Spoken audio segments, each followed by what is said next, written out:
Ask him. Oh, no, what's this? Mr. Hill? Hey there, Inez. Will you speak at my quinceañera? Well, what's a quinceañera? It's a celebration, Hank. Inez is turning 15, and in Mexican culture, that's when she's recognized to be a woman. I'm so happy, Hank. Well, I'd love to speak at her, party, but, I don't really know your daughter all that well. The party's a month away, so you have plenty of time to get to know her. Why don't you come over to my house tomorrow? Well, the thing about that is, I'm kinda on the spot here. Great! So I'll see you tomorrow at my place. Man of honor. That's quite an honor. I would not be involved in a quinceañera, Hank. Do you know what goes on at those things? I do. They sacrifice the oldest woman in the room to make room for the new younger woman. Well, I can't back out of it now. I already told Enrique I'd speak. At least he thinks I did. What can I say about a 14-year-old girl that I only see a couple times a year? All I know is she ate fruit salad at the company picnic. What did you eat? This could be your own private hideaway. Ugh, what's with those guys in the alley? Oh, those guys? They're never there. So, what do you think of this house? Pretty freaking cool, huh? No. I hate it here. I mean, why don't you understand what I'm looking for? I want something real. This is real, man. Honey, this is real estate. You don't get it. Asa, I have shown you over 30 houses now, and I still have no idea what you want. I want a house. This is a house. This neighborhood is nowhere. I feel like I'm nowhere. Okay, let's keep looking then. Sorry about the instant potatoes. That whiny client is taking up all of my time. You're still working with that giblet head? Why don't you just pass him off to another realtor? Because I have invested too much time with them to do that. It's like when you've lost so much money at blackjack that the only smart thing to do is keep playing. Well, I'd trade places with you if I could. I really don't think I'm the right person to speak at Inez's party. I don't speak Spanish, and most of the people who will be there will probably want to hear some Spanish. Well, I do know a lot about Mexican girls and quinceañeras. Why don't I come over to Enrique's tomorrow and help you? Right after I show Asa 5 more houses he won't like. You know, everybody gets a big party except for me. Mexicans have 15, Jews have 13, rich girls have sweet 16. Everyone has some crazy day except for Christian boy. Your baptism was amazing. So I've heard. I don't think anyone has dibs on 14, so that could be mine. It could be called a sweet 14-o. There could be dancing and music, and then I'd have to eat 14 hot dogs before sunset, or I shall remain a boy forever. Where is Peggy? Hey! Come in! Inez is waiting.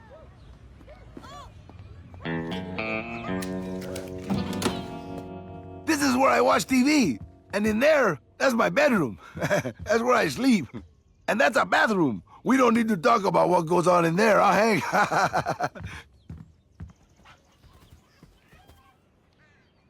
Yeah, that looks like a pretty sturdy stage. That's for the quinceañera, for the band, and for you. I'm also going to make a trellis for Inez to walk through, like a symbol. On that side, she's a girl. Then on that side, she's a woman. I might try sending my wife Yolanda through it backwards. Oh, this is gonna be some party. I always do it up. And you haven't heard the best part. Right after Inez becomes a woman, she's going to spin around as 1,000 rose petals rain down on her from above. Wow. Yeah, it's great. I spared no expense. Come on, Yolanda. Hank and Inez have a lot to talk about.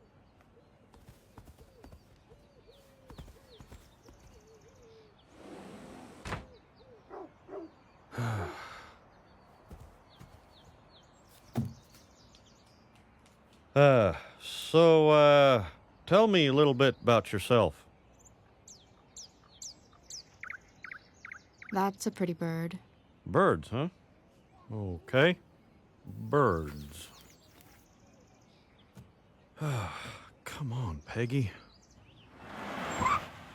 No! Come on, you haven't even seen the house yet. Take me somewhere else. What are we doing here? I just have to run in and help my husband learn about a 14-year-old Mexican girl. I'll crack the window for you.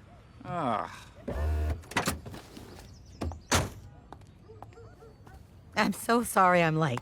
You must be Inez. Such a beautiful woman. I cannot believe you haven't been quinceañeraed yet.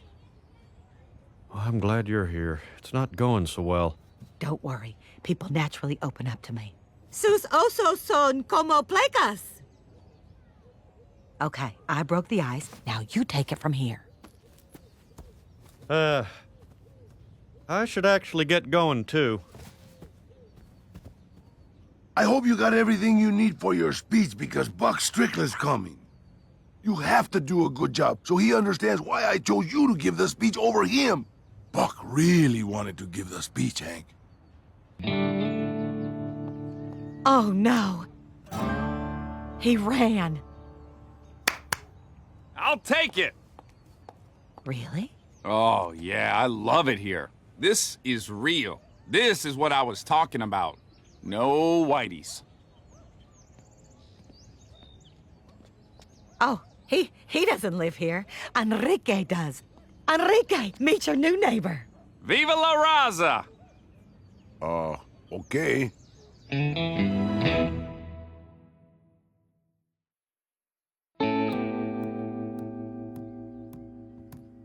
Okay, see you at 10. Sweet. Hank, that is the 5th cool person I've talked to that wants to move into Enrique's neighborhood. Asa's friends are a honeypot, and I'm the only realtor bear with my paw in them. Why does that Asa guy want to live in Enrique's neighborhood anyway? Why do you ask? Because he's white? No, because he's weird. Well, that weird guy's loan was pre-approved. Probably because he has rich parents. And all of his friends are young, starving artists who also have rich parents. Artists? But that neighborhood seems pretty family-oriented. Hank, cool young people are good for neighborhoods. They come in and bring new life, art, music, a funky nightlife. Yeah, if you say so. I just need help with this speech. I didn't get much out of Inez except that she likes birds. You gotta help me, Peggy. I'm sorry, but I do not have time today. I have to find a 3-bedroom loft space for someone named DJ Peanut Butter. Maybe Bobby can help you. He knows some 14-year-old girls. Well, there is one in my class, but she was held back because she's a dum-dum. Bobby, just help your father. Fine, but we should really be working on my sweet Fortino. That's gonna sneak up on us. Okay, the thing about girls is they're all obsessed with the popular girls. Love them or hate them, they want to talk about them. Bring up the popular girls, and I promise your problem will be getting her to shut up. Tell me about the popular girls. Well, there's this girl, Gabriela. She wears eyeliner and bracelets up to here. And then there's Amelia, she wears boots and she says she has a car, but I don't think she has a car. And then there's Anna, and she's got glitter in her eyeball, and I think her hair might be fake, but I don't know. But she put a towel on her head one day. What'd I tell you? I knew she'd open up to you. Do your Desperate Housewives, Inez. You stole my man. I know your secret. I'll tell everyone you burned down my house. It's like we live on Wisterious Lane, Hank. Okay, maybe I could ask a question, and then Inez will just answer that question. Does that sound good? Sure. First question. Do you have any hobbies? I like soccer, and I like to go to the movies. Really? Soccer? So you like sports, kinda?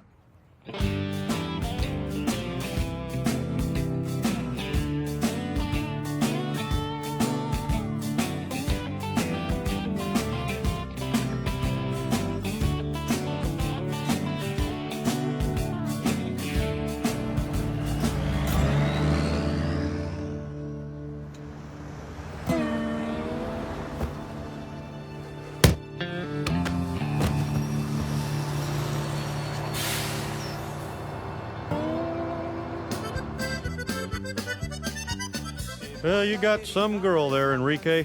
Everyone in the neighborhood just loves her. Yeah, she's like me, Hank. This is the best fish taco yet, and I could drink horchata forever. Hola, mi familia. Cervezas, amigo! These guys. Check it out. My boy Chester just produced this. Let me know what you guys think. What a beautiful life. Such a beautiful This music makes me feel weird and depressed.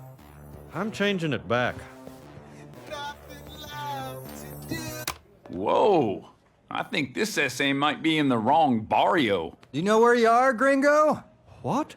Hey, Hank, you want another taco? Because I just ate your last one. All right. He's with you. Yeah, Hank's my friend. Any friend of me, hermano, is a friend of mine. I don't even know these guys, Hank, but they always know me. It's real weird. I think this place is just perfect for your gallery. I'm looking for someplace to, something a little more, I don't know. Like a loft? Every house in this neighborhood can be converted into a loft. I'm in. Do you have a light? Always. Boy, Enrique's neighborhood sure has changed, I tell you what. All these artists moved in so fast, and they all look the same, real skinny and walk slowly. The people you are referring to are hipsters. They walk slowly because they got no place to be, man. Yeah, well, Inez and I don't like them. It's hard enough to be a girl on the verge of womanhood without everything changing around you, and things are changing fast now. No, Hank. That's beautiful. Don't tell us that. Save it for the quinceañera. You know, Bill, you're right. That could be a good angle for my speech. I gotta write this down. Hank, it's salmon. They put salmon in the fish tacos, Hank. What are you talking about? Look at it. It's salmon. They're ruining everything. Oh, no, not the fish tacos. Maybe you could talk to Peggy. Maybe she could sell those funny people houses somewhere else. Well, I did, and Peggy says that those people are actually good for your neighborhood. Bring in some new life. And salmon is very high in omega-3s. I don't want a new life, Hank. I like my life and my tacos the way they were. Okay, Enrique, just calm down. You need to be focusing on Inez's party. I'll talk to Peggy. Thanks, Hank. And show her this. Peggy, we gotta get going to that quinceañera. You should get ready. What are you doing? Texting is the new talking, Hank. That thing looks kind of expensive, Peggy. Well, it is, but I've been making a lot of money lately. I am flipping little Mexico like a giant golden quesadilla. Yeah, about that, Enrique wanted me to talk to you about the people you're bringing to his neighborhood. Hank, neighborhoods change with time. Hispanics didn't always live there. Who knows who lived there before them? Native Americans probably own those houses. But they're hipsters, Peggy. I promise you, Hank, Enrique will thank me. His neighborhood has become the hot spot of Arlen. And if he really doesn't like it, he can just sell his house for a huge profit. I guess you're right. Oh, someone just texted me back. QRS smiley face. What do you think that means?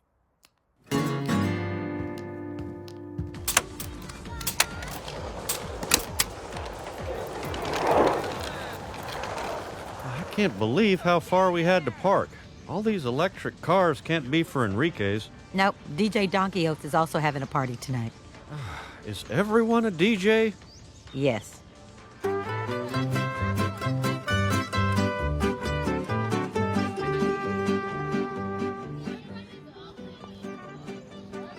Hey, Hills! Thanks for coming. This is a happy day.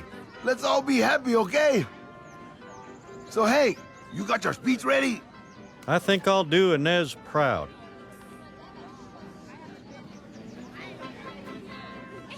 Inez, you look beautiful. So are you ready to walk through that trellis? I can't believe this is happening. It's like a dream.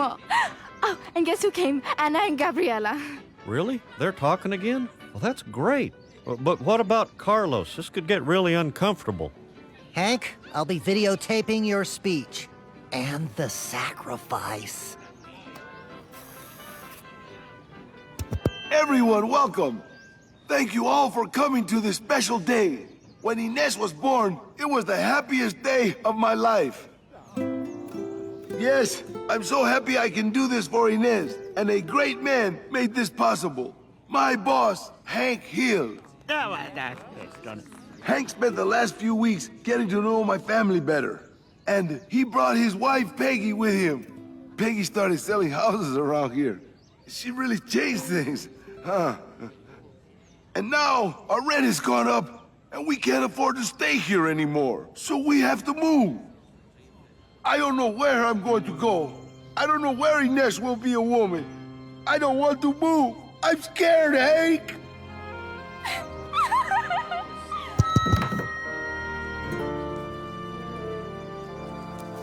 Yeah, Hank, get up there. Do it, buddy. Woo-hoo!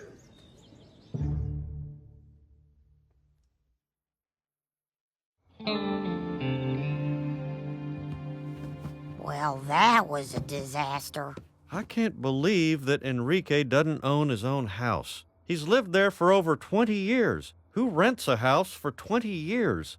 I'm pretty sure Inez's room is an addition. But the neighborhood is getting nicer. If anything, the skyrocketing rents attest to that.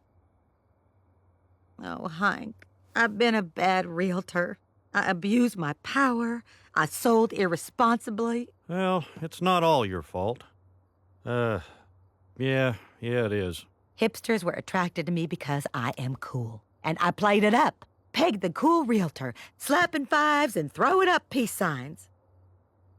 I'm disgusting. Please, God, give me one more crown. Pineapple. Oh, pineapple. I just wanted you to know that Peggy feels terrible about what's happened. We both do. I'm freaking out here. Yolanda doesn't want to move, and I don't know what to do. Well, I don't get it. You make good money here. Why don't you own your house? Oh, you sound like my cousin. You gotta buy. Interest rates are good. I live for today, okay? I like to have a good time. You mean you spend all your money on parties? And funerals. What am I going to do? None of us want to move. Inez doesn't want to go to a new school. Oh, she can't go to a new school. She just started eating lunch with Anna and Gabriella. Okay, how about this? Now I'm just thinking out loud here. There was a practice in realty called redlining that kept blacks from owning in certain neighborhoods. Now that was obviously bad, but if we used it against hipsters, in my hands, I think it would be a very effective tool. Peggy, no. This could work, Hank. The neighborhood would go back to the way it was, housing prices will stabilize, and Enrique can afford to stay. Or, how about this? What do hipsters like? Cool things. So we invent a place called Cool Town. In Cool Town, music's always playing and everybody drives convertibles. Ugh, sounds like Austin. Bobby, you are almost right. Really? Almost. The thing that I've learned about these people is that it's not about where they want to be, but where they don't want to be. Brilliant.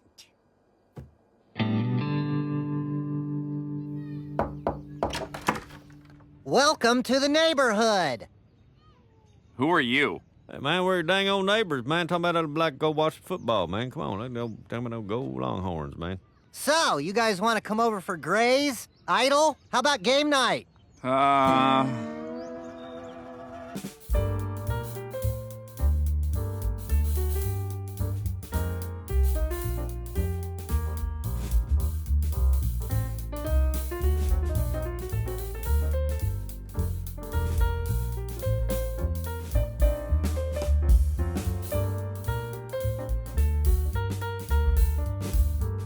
Hey, neighbor, I'm Bill.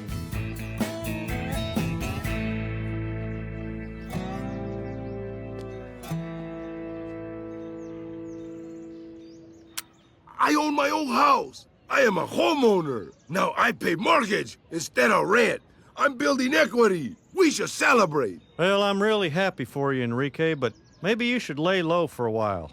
My neighbors and I have to keep pretending like we live here until we get rid of the rest of the guys. Yeah, then we're going to celebrate. You heard of a housewarming. This is going to be a house inferno. How about for now, we celebrate with a beer? Yep. Yep. Maybe just some donkey rides for the kids. Thanks, Mr. Hill. This is really great.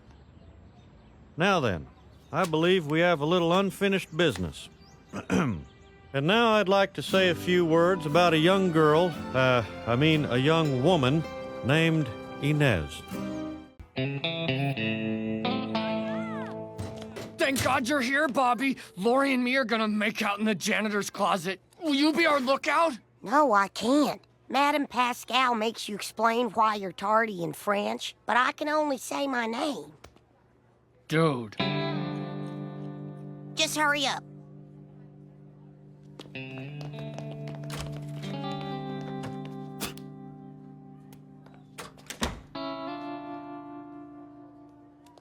Why aren't you in class? Emily, please don't bust me. I was just... Out of my way, you two. I need some sawdust to clean up some throw-up from a kid. Oh, don't go in there, sir. I'm developing pictures. They're almost set. Whoa! I'm calling it in. I guess that's what the law requires. What you gonna do, huh? Huh? I'll tell you what I'm going to do. You're on my hard-hitting expose series, To Catch a Bully. Consider yourself hit hard. He caught another one. My affection for Miguel is expanding along with my definition of newsworthy. Ever since Miguel started catching bullies, his approval ratings are through the roof. I'm supposed to be Arlen's anchor you trust. Oh, Miguel is just pandering to the lowest common denominator. You have to find out who is below that and aim there. You're right, Shug. Let's go find a worthy cause to shamelessly exploit. You do not have permission to record this conversation. Proceed. It's Carl Moss. I have Joseph in my office. I need a parent to come down and pick him up. What happened? What's wrong with my baby boy? I'm coming! Protect him until I get there! Joseph! Keys! Joseph! Principal Moss? What is it? Who's in trouble, you or Bobby? Oh, good. It's Bobby. All right, I'm on my way. Now, why don't you tell your father what you and Laura are doing in the janitor's closet? We weren't doing anything, and it wasn't even us. I'm not me! There's no way my Joseph did this. He's too young. Smell his hair. It still has new baby smell. Son, you should only agree to be someone's lookout during a time of war. Now tell me why Joseph was in the janitor's closet. He was just, selling drugs. That was an awful lie, son. Terrible. Can you believe the nerve of Moss, saying my innocent Joseph was doing something tawdry with that girl? You know, Dale, maybe it's time you talk to your boy about, relations, that are sexual in nature. I remember when I got my birds and bees talk. Well, it was mostly hand gestures. You still haven't told me what means, Hank? My boy isn't old enough for that. He's still full of snips and snails and puppy dog tails. He's 6 feet tall and has a mustache. It's time. Okay, fine. I'll give him the sex talk. Before I do that, I have some questions myself. So, just like the daddy penguin protects the egg with his fur... this is too childish for you. Let's try this. When a daddy tiger really loves a mommy tiger. Is this helpful? No. Are we done yet? I miss Lori. All I can think about is her soft voice and her soft arm hairs. You're too young for all of this. Can't you see this loose girl is forcing herself onto your innocence? You can't say that about her. You don't even know her. And soon you won't either. I forbid you to see Lori ever again. That's so unfair. This is just like that movie Romeo and Juliet, when the Jets attack Romeo with their breakdancing to keep him from the girl he loves. You don't love Lori. Love doesn't even exist. It's just a chemical created in the labs of DuPont. It was an accident while they were developing those spatulas that don't melt. You're just crazy. Stop talking. I hate you. You hate me?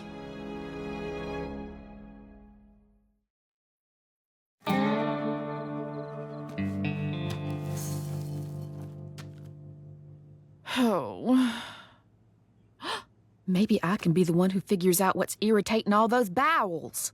That'll show me Gil. Joseph, let's forget all that stuff we fought about. It's Thursday night, and you know what that means. Cereal night. Wrong. Cereal night extreme. I bought all your favorite cereals to blend into one mega cereal. Brute Fiber, Cookie Holes, Baron Von Crunchberry. Maybe my cereal doesn't want to be blended. Maybe it wants to be eaten by itself and date whoever it wants.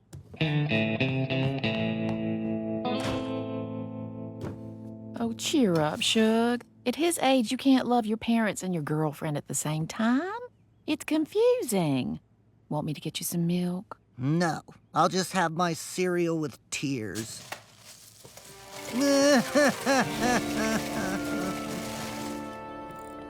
Sorry I'm late.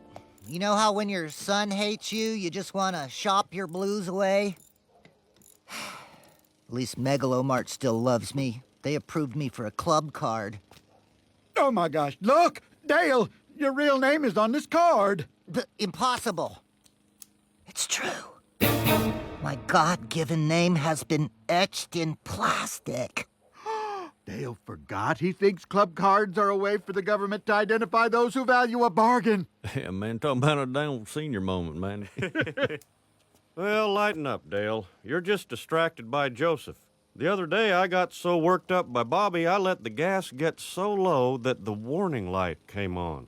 I haven't used my real name since my library card in middle school. And unless someone checks out Super Fudge, my secret is safe. Just don't know how this happened. Yeah, he's chaperoning me to and from school now. It's so embarrassing. Are you talking to Lori again after I told you not to? No! Sorry, Lori, go on. That's it. Phone privileges revoked. Hey, give it back! Oh my God. I can't remember the code. Hit the deck! My dad almost killed us. That's so embarrassing. I am going crazy. Or is that crazy talk? Either way, there's a crazy element. I need help. Okay, my symptoms include forgetfulness, repeating things, being told I'm crazy. Oh, repeating things. Hello there. Before I can make my diagnosis, I'm gonna need more information. Please take our survey. What's wrong with me? Sponsored by Azteca Pharmaceuticals. First question. Are you paranoid? Who wants to know? Did you reply, who wants to know? Yes. Great job! You've successfully completed our survey. According to your answers, you have dementia. Well, I finally figured out why I can't relate to Joseph. It's because I have dementia. Oh my. I know. Who knows where I caught it or how long I've had it? I'm assuming that's from the dementia. Don't be an idiot, Dale. You're just stressed out about Joseph. You're not crazier than usual. I almost killed my son. I'm not supposed to be the one who kills him. The crushing weight of the world is. I'm a danger to my family, Hank, and I know what I have to do to keep them safe.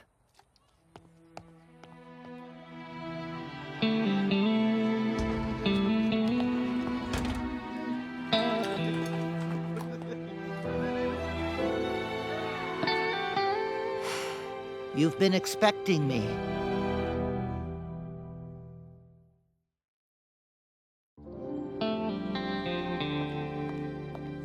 Oh, nice duck. High five. What a realistic pencil holder. High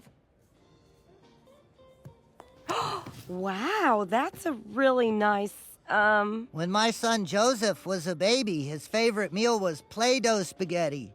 He ate it with bugs. He called it Spisgetti and meat bugs. Well, great. High five.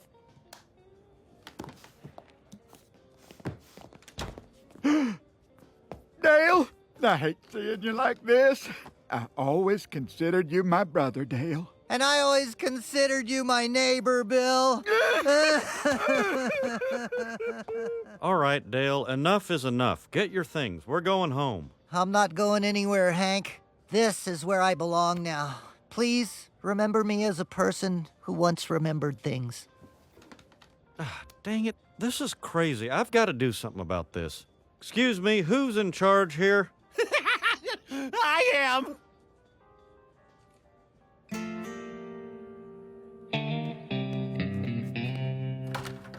Are you the doctor here?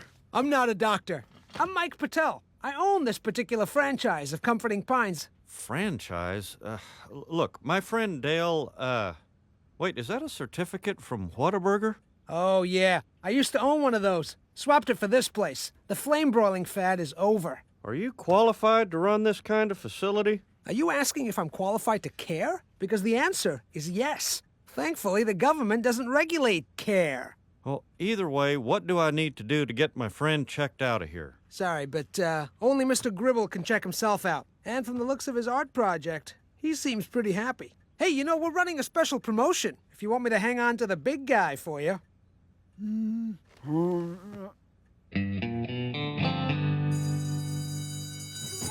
Hey, Joseph, come on. The marching band left some tubas unattended. I can't. Lori wants to make out in the gym. She likes it when our kisses echo. That seems right up your alley. What's wrong? It's all happening so fast. Lori says she wants to go further. What's further? I don't know. Maybe she wants to go to McMainerberry? Ugh, I'm so confused. Dude, relationships are hard. Bye, dude. And that will be later tonight on To Catch a Bully. This whole Dale situation is just asinine. So he hit a rough patch with Joseph. It's no reason to check yourself into a mental institution. Poor Nancy. First Miguel and now this. And Sunday I'll be visiting the pregnant gorilla at the Arlen Zoo. How about you, Nancy? Any plans? Glad you asked me, Gail. 4 million Americans suffer from dementia. And I personally know number 4,000,001. My husband. I'm going to spend my weekend raising dementia awareness. Kind of puts Miguel's dog and pony show in perspective, doesn't it? Woo-hoo-hoo-hoo! And a girl, Nancy. Raise that awareness over Miguel's head and smack him with it. I wish Dale was here. I miss the two little me's reflected in his sunglasses when he scowls at me. Hey, man, I ain't missing him one dang old bit, man. I don't talk about making no claims without no citations, man. Don't get no one last nerve, boy.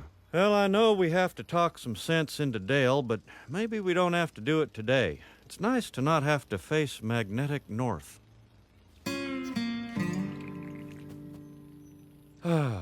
True north. Hey, someone's breaking into Dale's van. Stop that. Take a knee. You go home, young lady.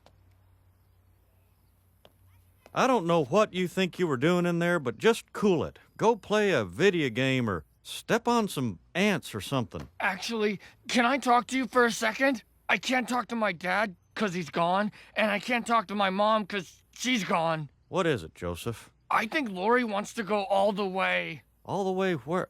Oh, Lord. I'm feeling a lot of pressure from her, and I don't know what to do. Mr. Hill?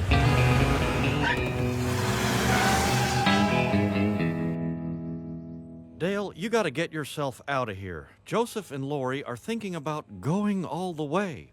He's running wild. He needs his father. But all the way? That's only for married people, and only for a while. I have to have the sex talk with him before he makes a mistake. Hang on, Joseph! Daddy's coming! Hello there, Mr. Gribble. We're having a high-functioning, low-functioning mixer in the rec room. No thanks, Patel. I'm leaving. Oh, you can't just leave. No. There's protocol and waivers and releases. There's paperwork to keep us busy for days. No time for that. My boy's about to become a man and he must be stopped. Yeah. You can't leave until we establish if you're a threat to others. I'm only a threat to you. Security breach! We got a runner! What? Come on! Get back here!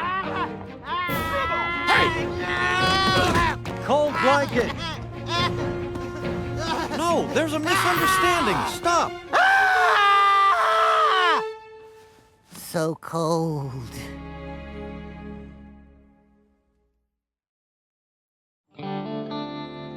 I can't believe this is happening. I never had to cold blanket someone before.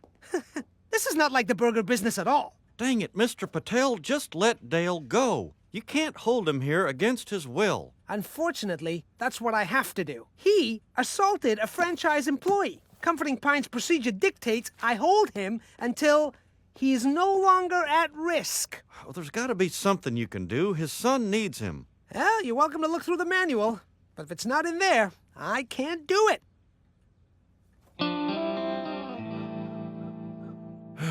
You'd think something so complicated would be a little more pleasurable to read. Wait, I think I found something. Okay. Apparently, if Dale acts crazier, Comforting Pines is required by law to turn him over to a state mental hospital for an emergency psychiatric evaluation. Peggy, we are trying to get Dale out, not further in. It will work, Hank. Once Dale is admitted, the state hospital will test him, realize he's not crazy, and let him go. I don't know, Peggy. Hank, either you have Dale evaluated by the same government that runs the post office or by a guy who used to sell cheeseburgers. Huh. The post office. All right, I'll go tell Dale. As soon as Nancy comes home. You don't know what love is! Joseph, I assure you we do. After all, we made that. Oh, come on! So that's it. I act batty, they send me to the battier house, then they let me go? Yep, pretty much. You think you can handle it? Anything for my Joseph. I got this.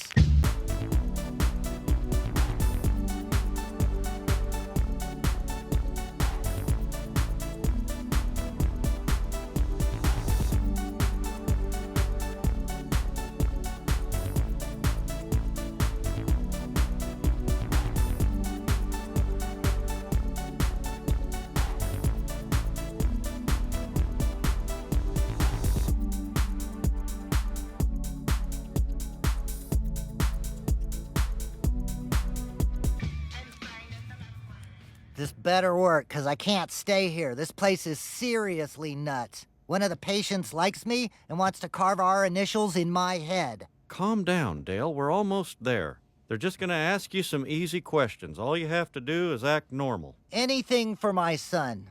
Look at him. He needs me. All right, let's begin. Please state your name. Dale Gribble.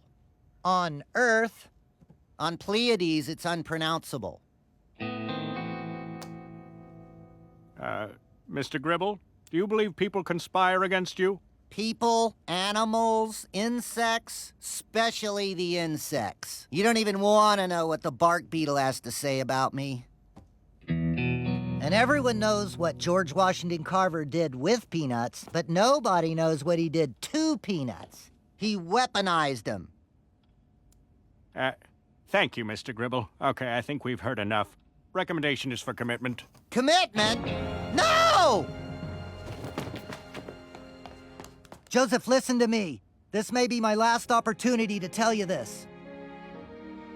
I know you know a thing or two about sex. You're old enough, and you often forget to delete your internet history. But you just know the physical stuff. Sex is also mental, and you're too young to handle those emotions. That's why I think you should wait. My dad is not crazy. Yeah, he is, according to the state of Texas. Please, son, save your precious flower!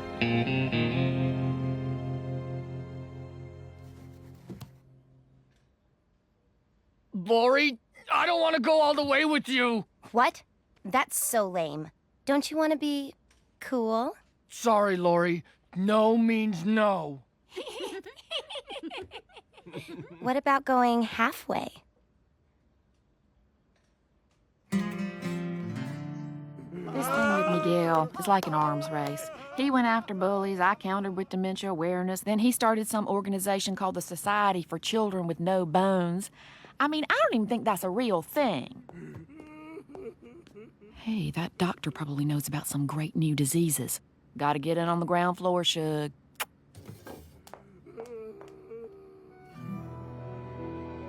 Joseph, you did the right thing. I'm so proud of you. Yeah, Lori broke up with me, though. It hurts so much. It's like my heart is a really sad man. Breakups never get easy. You know, we should get rid of those photos of Lori on your phone. Tell you what, when I get home, I'll help you smash it to pieces. I hope you get out soon. I will. Due to budget cuts, they redefined what constitutes insanity. Guess who squeaked by? Oh, almost forgot. I made you something. Spaghetti and meat bugs. My favorite. Boy, I never thought I'd do this again. Each time you buy a wheelbarrow, you tell yourself it's the last time. Is it 5 already? I should be getting home. I have plans. Evening plans. For tonight. We all do, Bill. We're watching Hank use his wheelbarrow. Yep, I gotta shower up before dinner. The dinner I'm having with a guest. The female guest. Should I order oysters, or is that too forward? Somebody asked me about my plans. I have a date. A date? Well, all right, that's something. Where'd you two meet? Oh, I haven't met her yet. But Sergeant Dawson, who set us up, said she's absolutely perfect for me. A woman who is perfect for Bill. Ugh, that's a disturbing image. Huh. John Redcorn doesn't work here. Oh, he works here all right. If by work here you mean having casual sex.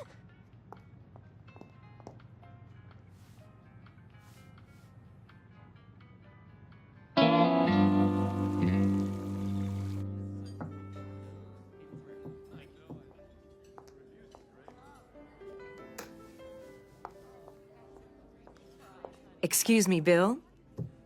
Bill Dauterive? Wow. So, Charlene, I understand you're new to town? Actually, I lived in Arlen during my 20s, but I moved around a lot and haven't been back until now. I don't know what we did without you. I'm thrilled to be back, and I think my kids should be happy here. You have kids? Wow. Charlene's smart, beautiful, and she has kids. How did I get so lucky? You got lucky because she has kids. You can get quite a bargain if you're willing to date a single mom. Yeah, man, you're talking about a dang old, like a slightly used merchandise, man. I'll paint their rooms like different fairy tales, and every night at bedtime, I'll wander in like a different creature from the forest.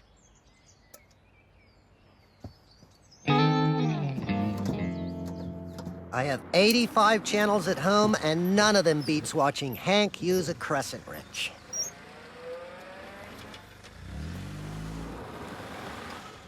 Hi, I'm looking for 122 Milton Street. Why, that's Bill's house. Bill's place is just across the alley. So you must be Charlene. Yes, and these are my kids, Kate and Drew. Wow, what a beautiful lawn. It looks just like a golf course. Well, thank you, Kate. Hey, man, how you doing, little shaver dad? Talking about it got your nose. Pardon me, sir. I'm 10.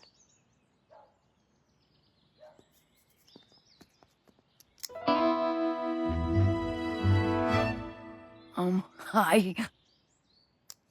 Afternoon. Kate. Boy, what nice kids. And that Charlene's a real beauty. No, I don't like her. How could you not like her? Charlene seems great. I'm talking about the weird one. Kate, didn't you see it? See what? The contours of her face. The hazel deadness in her eyes. Something is severely unright with that child. Potential pod person. Probable robot. Possible podbot. Dale, those kids were perfectly fine. Hank, you'd cozy up to Mussolini if he liked your lawn.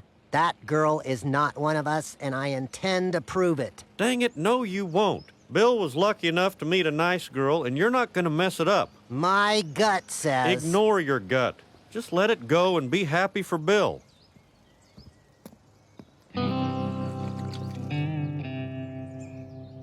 My weird hunches are wrong. I will ignore my gut and be happy for Bill. I will ignore my gut and... I don't trust you. Hey, who wants to play a game? We're already playing a game. This one's better. It's called Who Can Pluck the Longest Hair from Their Head? Kate, you first. I don't think... You don't have to. Ow! Hey! You're the winner. Oh.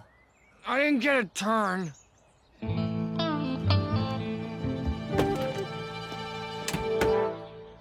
This is so great. It's like I got married at 30 and my wife never left me. Yep. A lazy afternoon. Just the Hill family and the Dautrive clan.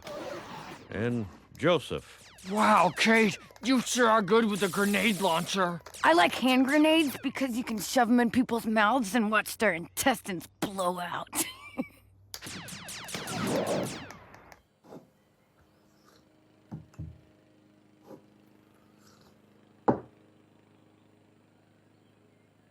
So, Bill Dautrive. How shall I say this? Peggy, in my younger days, a set of muscular arms and a bad attitude were all I needed in a man. But as I've matured, I've realized a sweet, stable guy is a far better catch. I see. So, you're attracted to the muscular arms inside Bill. Something like that? And the fifth best thing about kids is the sound of their laughter. I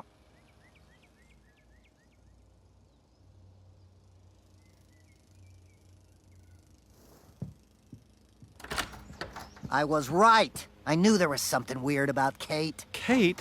Dang it, Dale, you said you were gonna drop this. And I would have, had her DNA test not yielded such amazing results. DNA test? The printout of her genetic markers was oddly familiar, so I compared her results with another set in my collection and found a point-by-point match to precisely one half the DNA sequence of the second individual, Joseph.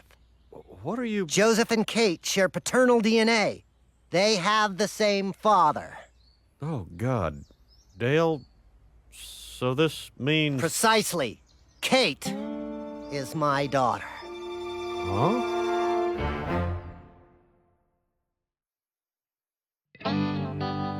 How could Kate be your daughter? As you may recall, I learned some time ago that Joseph was conceived while I was away from Nancy, an anomaly that can only be explained by alien gene traders covertly planting my DNA into my sleeping wife. Right. After impregnating Nancy, the aliens must have then left my genetic material with Charlene in the hopes of engineering a master race with me as the foundation. The how is simple enough. It's the why that troubles me. Well, Dale, aliens are an unpredictable bunch, so, I think your best bet is to do nothing. Yep, nothing. So all the while that Nancy was cheating on Dale with John Redcorn was cheating on Nancy with Charlene, and he's the father of Joseph and Kate, while Dale thinks Joseph and Kate are his? Pretty much. Oh, my God. This is like sitting poolside at freaking Melrose Place. The only question is who to call first. Now, hold on, Peggy. Let's not rock the boat. Bill has a girlfriend. I cannot keep this to myself. I have to tell... Oh, I can't tell Nancy. Or Charlene. And you probably shouldn't tell Bill. Or Dale. God knows Boomhauer can't keep a secret. We can't tell anyone. Yep, there's not a thing we can do.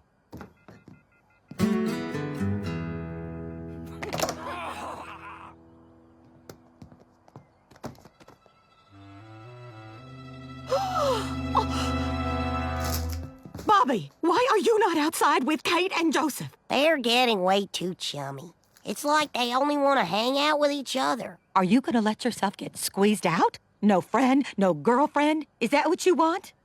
No. Then get out there and fight for your spot. Third Musketeer, go, go, go! This is how you throw a spiral. Hey, throw to me. I'm open.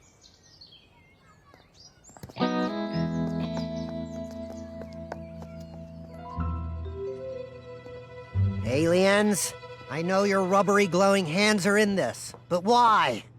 I need to take this investigation to the front lines.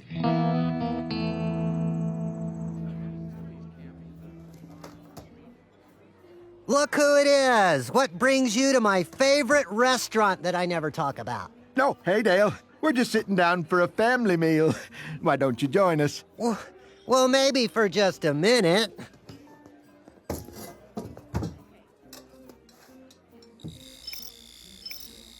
Good choice on the mashed potatoes, Kate. Tasty and a fun place to sculpt your subconscious thoughts.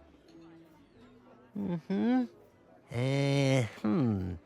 know what to do with that.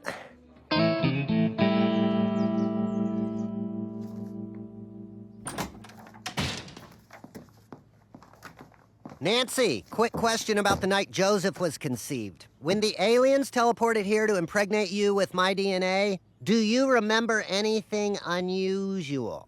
Excuse me? It seems I have another child. I ran a DNA test on the daughter of Bill's girlfriend and found out she and Joseph have the same father. I'm sorry. Did you say Joseph and this girl have the same father? Not only that, but they were born just a few days apart. Yep, I guess you and Charlene were visited by the same aliens. In the same week. Maybe the same day. I need to make a call. But I never even met a Charlene. Oh, hey, Shug. You're home early. John Redcorn, good to see you. Did Nancy tell you about Joseph's sister, i.e. my daughter? Yes, but there must be some mistake. That's not what the DNA says. Well, it's wrong. Dale never cheated on you. Of course not. The aliens... Never? John Redcorn, you're saying Dale didn't cheat on me even once? I'm not sure why John Redcorn would have that information, but no, Okay, maybe there were isolated incidents, but Dale always took precautions. So now it's incidents? Nancy, please. It's very complex. Huh. John Redcorn is right. The alien plan is far too complex. I guess we should follow Hank's advice and do nothing. I feel better already.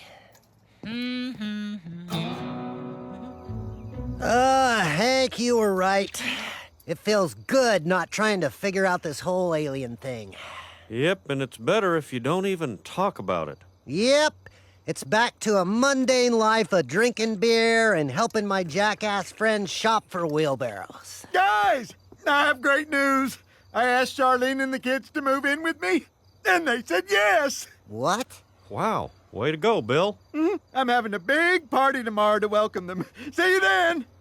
No, nuh-uh, no way. Alien master plans are one thing, but this I cannot accept. Bill Dauterive will not raise my daughter. If you have some idea of what we should be doing, I'm listening. All right, then. Con, man, so glad you could be here to share our joy. Oh, we wouldn't miss it for the world. We're so happy for you. Now, where's that bastard child Peggy he'll tell you about? You do it. No, I want you to do it. Let's do it together. Smashing anthills, huh?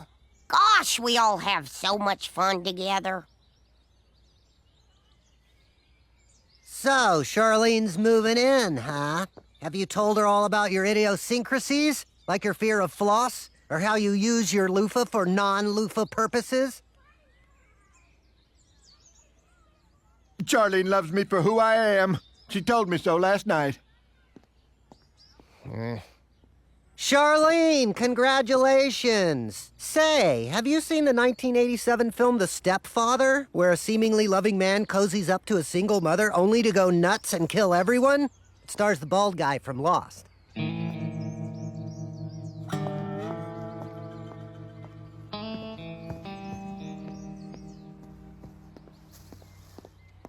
John Redcorn? Is that you? Dale, you must be wondering why I'm hiding behind this bush. No, I just figured there was a cool Indian reason. Is there a cool Indian reason? Yes, but I also wanted to see Joseph's sister and her mother. That's Charlene. Candy? Sorry, I don't have any. You know, the mothers of my children are pretty hot. The aliens seem partial to pouty lips and an ample bosom. Yes, they do. Well, I'm leaving. Couldn't even turn a woman off Bill. How's that for sad? I wish I had a debonair ladies' man to seduce her. Too bad Boomhauer finds motherhood disgusting. Well, see you later, John. Redcorn! Of course! I'm sorry? John Redcorn, I bet you could romance a woman out of a relationship with a giant doofus. Dale, are you asking me to steal your friend's companion? I don't want my child raised by an idiot. Yes, it's very difficult to watch an idiot raise your child. Then join me, and together we can strike down this perverse and unholy union. There's some sex in it for ya.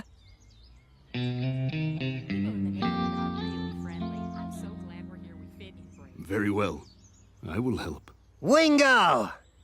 The sex will be with Charlene. You got that part, right?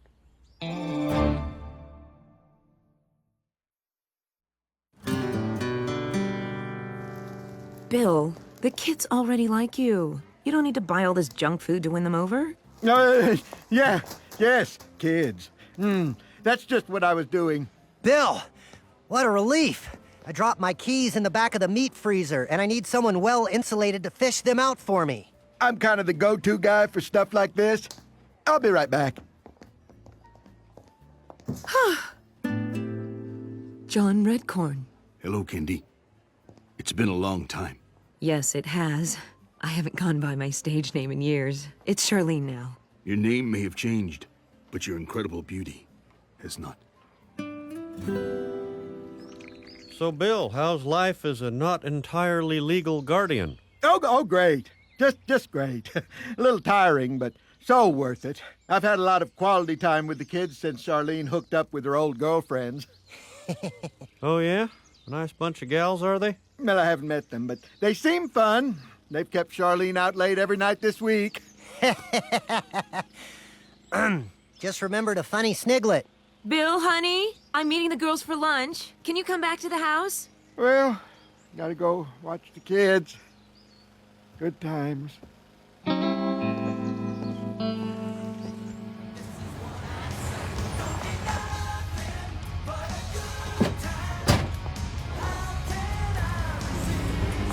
Hey, partner! Just wanted to get a status report. Phase 1 infiltration seems to have been accomplished. Repeatedly. When do we get to Phase 2? Charlene breaking up with Bill. Dale, romancing a woman out of a relationship requires much energy. Okay, but let's not drag it out. I'd like to shatter Bill's happiness in a way that doesn't leave him all mopey. So, going out to meet the girls, huh? Again? I'm sorry. It's just that seeing the girls after all this time has brought back some fond memories. Do you want me to cancel so I can watch the kids? No. Have a good time with your girlfriends. I was going to take the kids to Captain Bear's Pizza. Let them crawl over someone else's furniture for a change. Oh, Bill, you're so good with Kate and Drew. They have so much fun with you. Yeah, I do with them too. They're just a big bundle of... Don't get the fire extinguisher!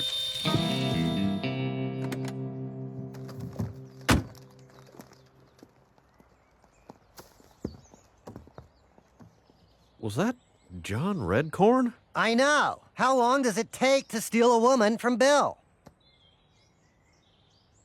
Perhaps I should explain. You see, I've recruited John Redcorn to seduce Charlene. Soon my daughter will be out of that screw-up Bill's house and back in the healthy embrace of a single-parent family. You asked John Redcorn to break up Bill and Charlene? Ah, dang it. I tried not to get involved, but this tears it. Let's go. Bill, Dale's got something to tell you. Hey, Bill, what's going on? No, just hanging laundry.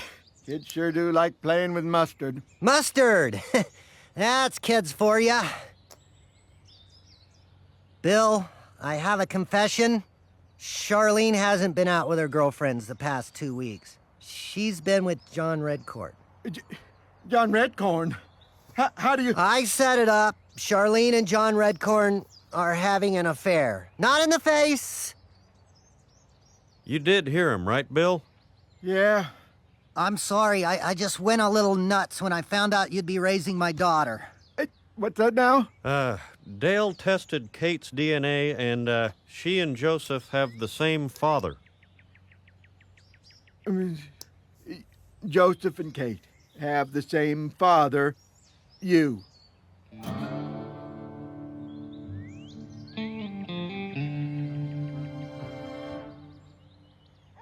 Charlene and John Redcorn, huh? They seem like a good couple. So you're not filled with rage? Actually, I feel okay. I don't think I'm cut out for parenthood. Actually, I hate kids. I mean, not all kids, but just the ones that are around all the time. Dang it, Bill Cosby made it look fun, and I fell for it. We all fell for it. Plus, I had a woman stolen by John Redcorn. That's kind of an honor. We should all be so lucky. So Charlene and the kids are moving in with John Redcorn. Sure was nice of Redcorn to agree to raise my child for me. Can't say I'd do the same.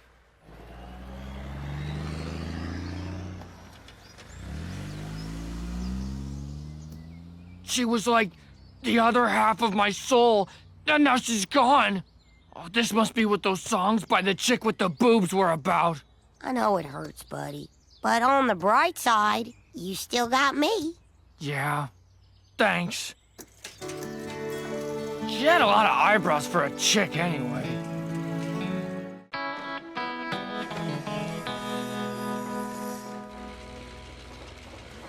Son, look. There's Big Tex. He's like the Grand Canyon and the Statue of Liberty rolled into one. He seems tough, but kind. Yep. He always tells us what to do and see and eat. I've gotten better advice from him than from my own father. Howdy, folks. Howdy, howdy. Check, one. Howdy. Wow, I'm finally entering the grill off. It's just like in my dreams, except in the dream I'm wearing Tom Landry's hat. Excuse me, sir. You have 2 different boxes for charcoal, mesquite, and hickory, but I don't see a box on the entry for grilling with propane. 'Cause you can't use gas at a grill-off. Charcoal only. Your choice of sauce. Starting this year, bacon counts as a sauce. Well, sir, I choose to enter this contest grilling with propane. It's not a sales ploy, it's what I prefer. This is a charcoal competition. Always has been. Why don't you take your gas and go fill up your balloons or whatever you do with it, and leave the grilling to the pros. 2 boxes for charcoal, Bobby. 2 boxes. It's madness. I know. That really boils my... Makes me wanna... I gotta level with you, Dad. I've just been picturing myself on the roller coaster the whole time you were talking. Ooh! If the election were held today, I would vote for... nobody. I know that elections don't happen today. They happen on Tuesdays in months ending in November. Why do you want to talk to my mother? You know, if I ever win the lotto, I'm gonna buy this house, knock it down, and build this house on top of it. I am so sick of people calling and asking to speak with the woman of the house and then treating me like the baby of the house. Now, Luann, let's not be the crybaby of the house. Oh, my God, look at this. The Baxter Death Mansion is on the market. The scene of Arlen's most notorious crime of passion. Also, most exciting murder ever to happen in a laundry room. Oh, yeah, I remember? The handsome millionaire and his girlfriend were eloping to Switzerland, but they were tragically stopped by that crazy old woman with the bad hair. Oh, and her gun. Luann, that crazy old woman, was his wife, the one who put him through medical school. Oh. Why don't you go play with someone your own age? Hey, Connie babysitting an 8-year-old. Give him a shot. Oh, my God. It's an open house. Ladies, get ready to see 5 sunny bedrooms, eat-in kitchen, and murder. Yep. Yep. Propane is excluded from the Texas State Fair. Boomhauer, are you insane? I just told you they excluded propane. You too? First Bobby and now you guys? Where's the outrage? Rules are rules, Hank. Without rules, there would be chaos. That's why we no longer visit the public pool. But this is blatantly unfair. Yeah, poor Hank. With his wife and his son and his hair. Nobody will let him grill with propane. Who's gonna show me some rage? Dang it, I should be calming you people down, telling you there's no need for violence.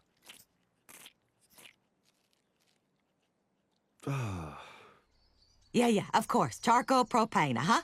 Hank, it's just a rule. I would never teach Italian in my Spanish class, even though they are practically the same language. Gotta go!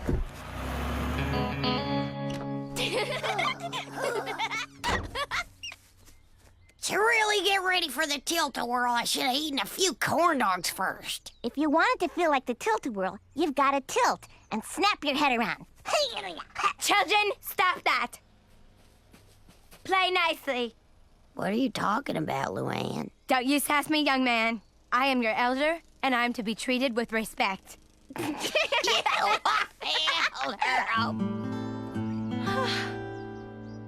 Wow.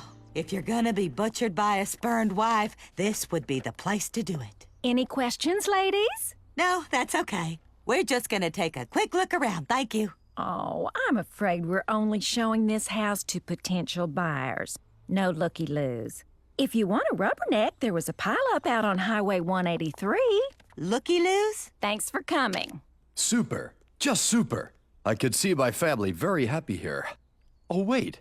There is one potential deal breaker. Is there a laundry room? Is there a laundry room?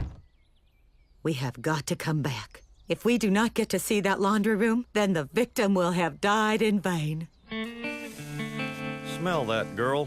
Is that the smell of a second-class heat source? Who's all this food for? I don't even know anymore.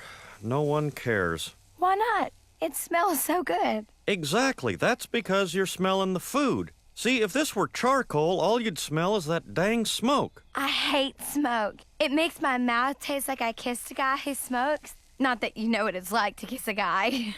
Well, no, some guys do, just not you. No, not me. But I see exactly what you're saying. You prefer a cleaner burning fuel. That's what I was saying? And you agree with me? God dang right I do. You know what, Luann? You just earned yourself a burger. Go ahead and pick one out. And that's why I decided to go with State Farm. Wow, this is such a serious, grown-up conversation. I'm so tired of everybody treating me like a child. Just because I live at home and always have to bum rides, I still should be taken seriously. Well, of course you should. It's just like those people at the fair who won't take propane seriously. You know what? I say we go down to that fair and set up a propane grill right across from those stinky charcoal grills. Let the people see what they're missing. You mean like some sort of crazy protest grill? Well, that's not the kind of thing I normally go in for. But they're pushing around propane, and propane doesn't have arms to push back with. Luann, I'm in. We're a team. I want to celebrate. Toss another bucket of propane on the fire. Luann, maybe I should get you some brochures. What you doing, Uncle Hank? What I've done is I've married the cold precision of the Wagner Char King with the fiery passion of the Hoffman Meatmeister. I may have voided all the warranties, but I don't even care. Look out, Charcoal. It's Super Grill. Yeah, I can make a poster with Super Grill wearing a cape and saving people everywhere with his magic rainbow of meats. I get it, it's a catchy image, but, and here's my criticism. Okay. I'm an adult. I can handle criticism. Remember how you wanted to be taken seriously? Well, so does propane. Sure, a rainbow of meats would be fun, great for a kid's bedroom, but we're looking to change lives here.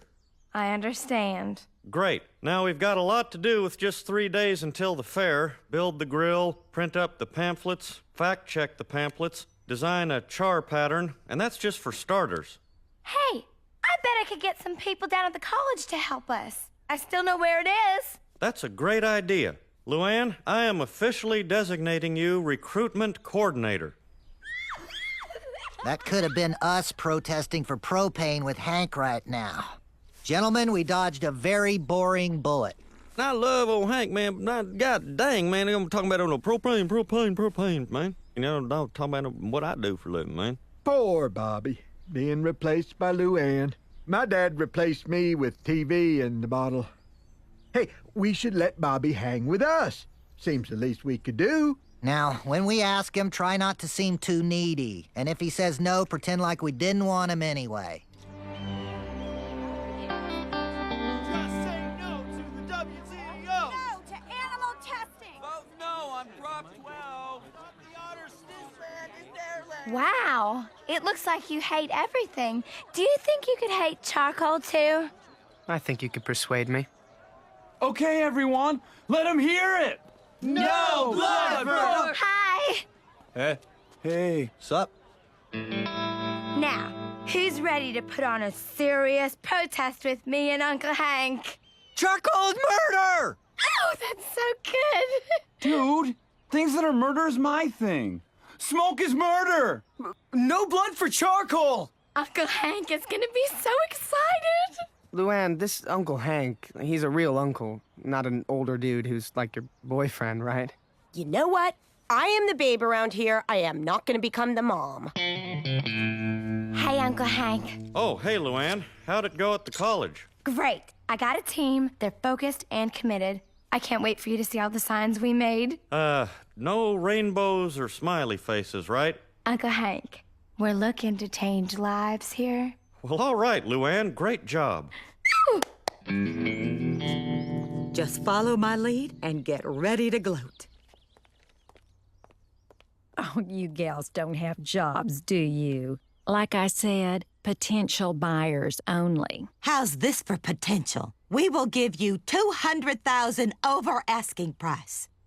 Yeah, I bet you didn't see that coming. Now show us the damn laundry room. Peggy, what are you doing? Relax, Nancy. We're not really gonna buy the house. We're just gonna put in a bogus bid, and the whole thing will fall apart during escrow. Hey, looky-loos! Out of my kitchen! Of course, we will need some earnest money, which on your generous offer comes out to $15,000. Fine. Drive me to the bank. Yep. Yep. Okay. So, Bobby, are you upset by Luann usurping your firstborn male right of prima grillature? Are you kidding? I'm just hoping she can throw a football too, because then I'm home free. That is a great attitude, Bobby. You know, we should have done this years ago. So, I can see why you guys like this, but I've got 2 weeks' allowance in my pocket that's screaming state fair.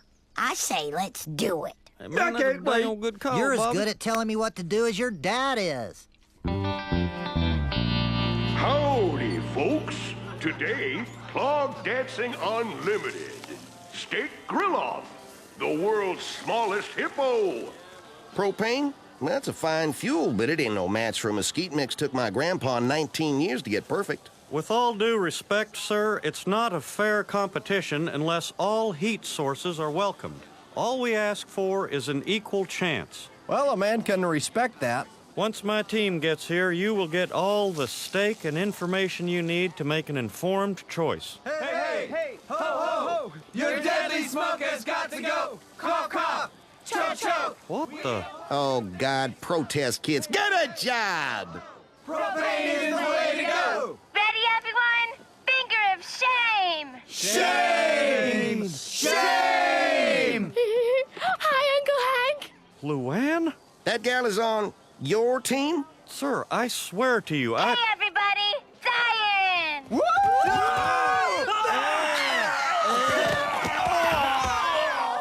Luann, what? I can't. What? Isn't this great? No, it's horrible. Didn't you hear a word I said? Yes, I heard all of them. Look how serious we are. Jason is dressed as death. What is more serious than death? No. Luann, you're off the team. What? But I'm trying. I don't care what you're trying. Now get away from my grill. Luann? But we haven't had our puke in yet. Luann! Luann! Hey, wait up! I really do think propane is great. It's a better heat source than charcoal. It just is. I know what you're going through. I'm old enough to help propane by myself. I'll show him. I just have to figure out how and when. You gotta do something big. You gotta get his attention, like move out of his house. I mean, you could totally crash with me. Thursday night, livestock show. Free diabetes screenings. I could crash with you or do something bigger. Sir, that circus did not represent propane.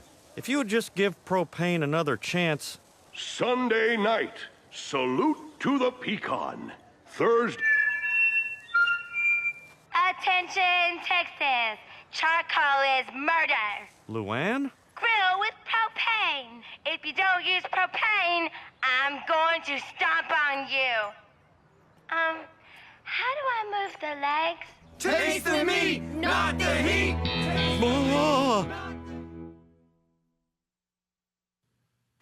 Listen, Texas. Our forests are dying to make the charcoal to burn the flesh of the cows you've murdered. But there is another way. Propane. Just be careful who you trust. Dang it. Yeah, we tried that. She's got her own megaphone. We can't do much besides wait her out. Shoot, that's his first hit out of the dozen. A lot of times these kids don't even nick me. Are you just gonna take that? Well, what with the lawsuits and all. As I say, we got it under control. Anyway, I have to ask you to clear the area. I'm not the one throwing eggs. Sir, please don't make my job any more difficult. Babylon is going down! Take that, Air Fuhrer! There he is, Hank Hill, who thinks he's the only one who cares about propane. Shame on him. Shame! Shame! That's right. Run away. Shame. Turn the wheel, Mr. Doe Trip. Turn the wheel! Bobby, this is what it would look like if Boomhauer and me had a baby. So what should we do now, Bobby? Can I have a fried Twinkie? Wait! Don't leave me! So, if we grill the forest, where are like squirrels supposed to live? Luann, courage! Can I get you anything, please? A diet soda and maybe a sandwich. Oh, and could you bring me up a bucket? I have to go to the ladies' room. Mrs. Hill, your mortgage payments would be 300% of your household income, which is what we in the business call a tough nut. I'm gonna level with you. I just wanted to see the freaking laundry room. This is the Baxter Death Mansion? Yep. And Miss Number One on the west side thinks you have to be a millionaire just to get a peek. I think we can work something out.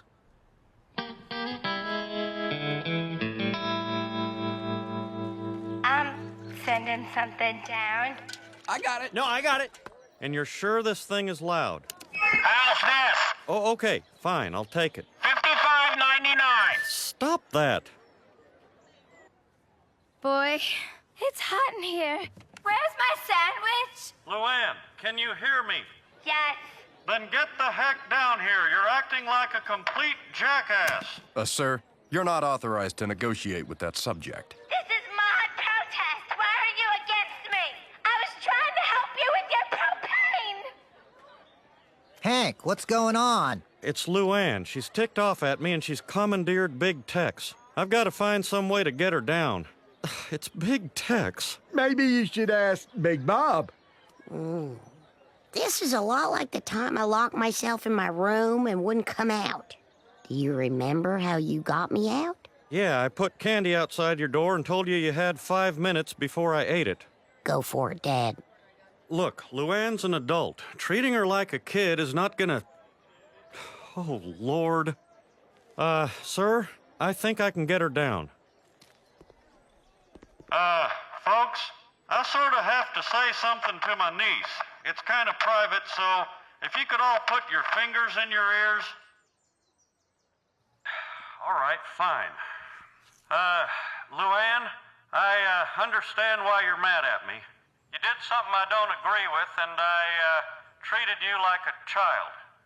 And that was wrong of me because I owe you a lot. But working with you is, the whole reason I'm even here today. And even though I still think what you're doing is asinine, if you come down here, we can talk about it. Like adults.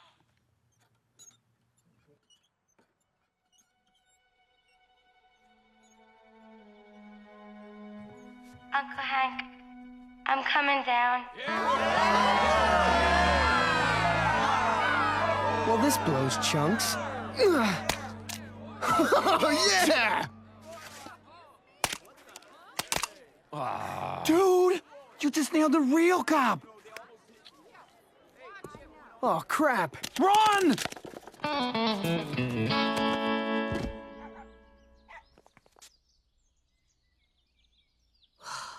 A front loader. Wow. Thanks for coming down, Luann. Well, officer, I'm an adult now, and I'm ready to do what grown-up people do. Go to jail. Sir, I guess the two of us are in this together. I think my report's going to say that while we were busy with a violent situation, a nonviolent offender walked off and we were unable to locate her. Come on, get out of here. Thank you, officer. I don't know what you're talking about. Ms. Platter, I think we'd better get out of here while we still can. Mr. Hill, I think you have a very good point there. So I have to ask, is Big Tex as amazing inside as he is from the outside? Yeah, you think you're gonna be really nervous because, he's Big Tex and all. But actually, he was very down to earth. Really, like being inside of a regular giant guy. A man of the people. I knew it. Howdy, folks. Today's steak grill-off. Clog Dancing Unlimited. The world's smallest hippo. Howdy. Thursday night livestock show. Free diabetes screenings. Howdy. Sunday night, salute to the pecan. Talking about on a propane, man. Yep. Nancy refused to make me Eggs Benedict for breakfast again. It's not fair. I'm a good husband. The ones who kill their wives and go to death row get to eat whatever they want. People on death row get to eat whatever they want? For their last meal, yes. Oh, I could never kill anybody. No, man, it's just like with that noise pollution, man. Like them dang old band garbage, man. Lead singer kind of keep it, look, man. Dang it, Bobby. I'll let Joseph listen to whatever he wants. Of course, I'm afraid of Joseph. Bobby!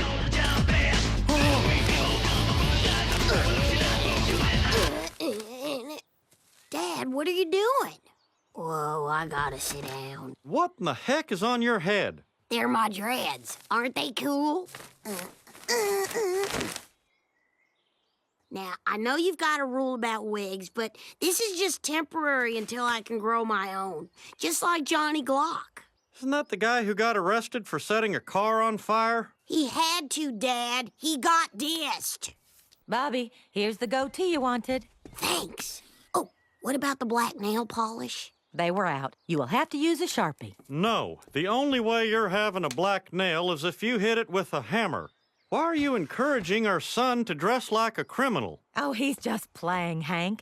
Gangsters and hoes is his generation's cowboys and Indians. That's what I'm talking about. What's the big deal? I was just rocking out to my music. If you're looking for some entertainment, I do have a very awesome video that you might enjoy. If it's the one about Esau, the eggplant, and the prodigal cucumber, I've seen it about 1,000 times. I hear you, Bee. You're a teenager and you're looking for something a little more with it. I got your back. Hank, I know an after-school youth group that would be great for Bobby. The pastor there has done some super work with teens. Youth group? Sounds kind of boring. Sounds kind of perfect. Some positive influence is just what Bobby needs. But, Dad, it's after school. What if I want to join a sports team? Nice try. He'll be there. I can't believe you're making me do this. It's so uncool. You know what's not cool, Bobby? Hell. Don't forget your Bible.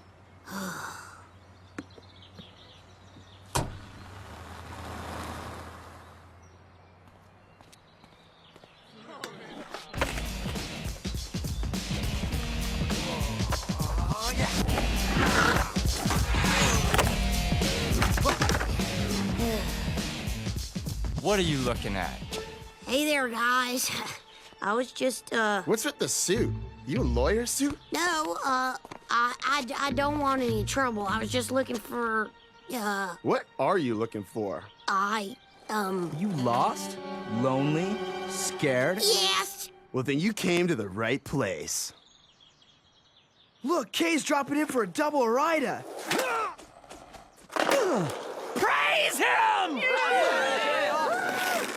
That was awesome! Thanks, but not as awesome as Jesus. You guys are the Christian youth group? Mm. Pastor Kay. Stroop said she was sending over a kid who likes to rock out. That you? Yeah. Welcome to the flock. Word to the highest! See?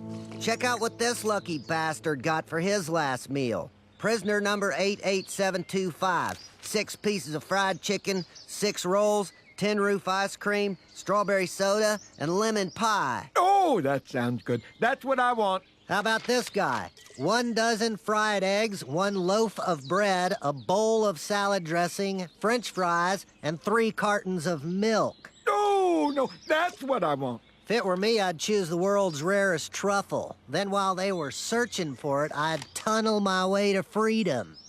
Of course, then I'd miss eating the world's rarest truffle. Quite the quandary. I tell you what, man, I'd go out and dang on style, man. You know, talking about like dang on rack of lamb, you know, and the little foie gras, you know, then my dang on dinner is served. Sorry I'm late. The Weather Channel's got some pretty exciting stuff going on in Missouri. Hey, Dad. I felt like walking home. You know, enjoy this glorious day. So, you have a good time? Yes, it was the best. I met some great guys, and I asked them to come over later if that's okay. Well, of course it's okay. I'll even set up the tetherball.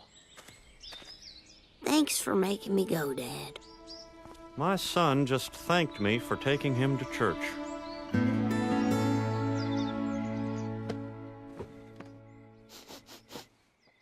Yes, I switched. Do not start.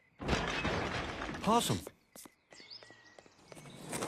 What are you guys doing to that garbage can? That is not its intended use. Hey, guys. Bobby, don't get too close. What are you talking about? These are my friends from the youth group. They're cool and they're totally Christian. Hey, check this out. I don't understand. Hey, dude, I'm up. Can you hold my Bible? You don't have to just hold it. You could read it, you know. Don't tell me to read the Bible. Praise him! Praise him!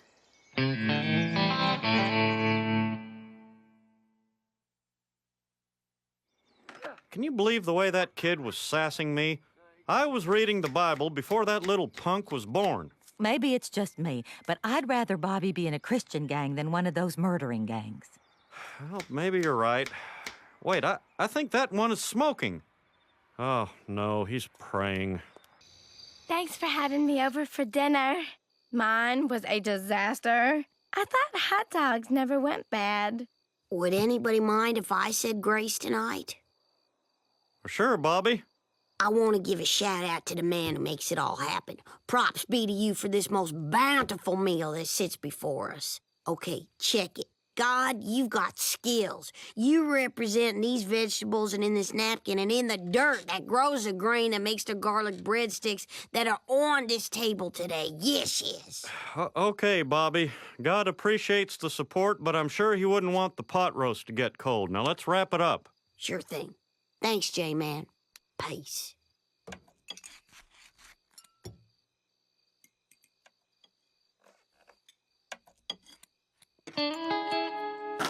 What up, James? Peace be with you, Brad. Hey, Bobby, check it out.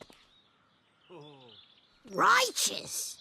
You should see Pastor K's ride. He's got the resurrection airbrushed on the back of his Jeep. Hey, brothers, gather round. Time to feel the word. Welcome, everybody. Trent, you got our verse of the day? Test all things. Hold fast what is good. Thessalonians 5:21. Nice job, brother. That verse was running through my spirit when I went rock climbing last weekend. To be tight with the Lord, you gotta take your faith to the limit. You know what I'm talking about? The power. That's right. Nothing runs without power. I mean, your amp is worthless unless it gets that juice, and so are we. So you gotta find a way to plug in, test all things to find the good. But how do you know what's good? It's whatever sticks to your spirit, man. Whatever God tattoos on your soul. We're all searching for that eternal ink. Oh, yeah. All right, let us pray. And don't forget to say a little something for Charlie, who's at home with a wicked nose ring infection.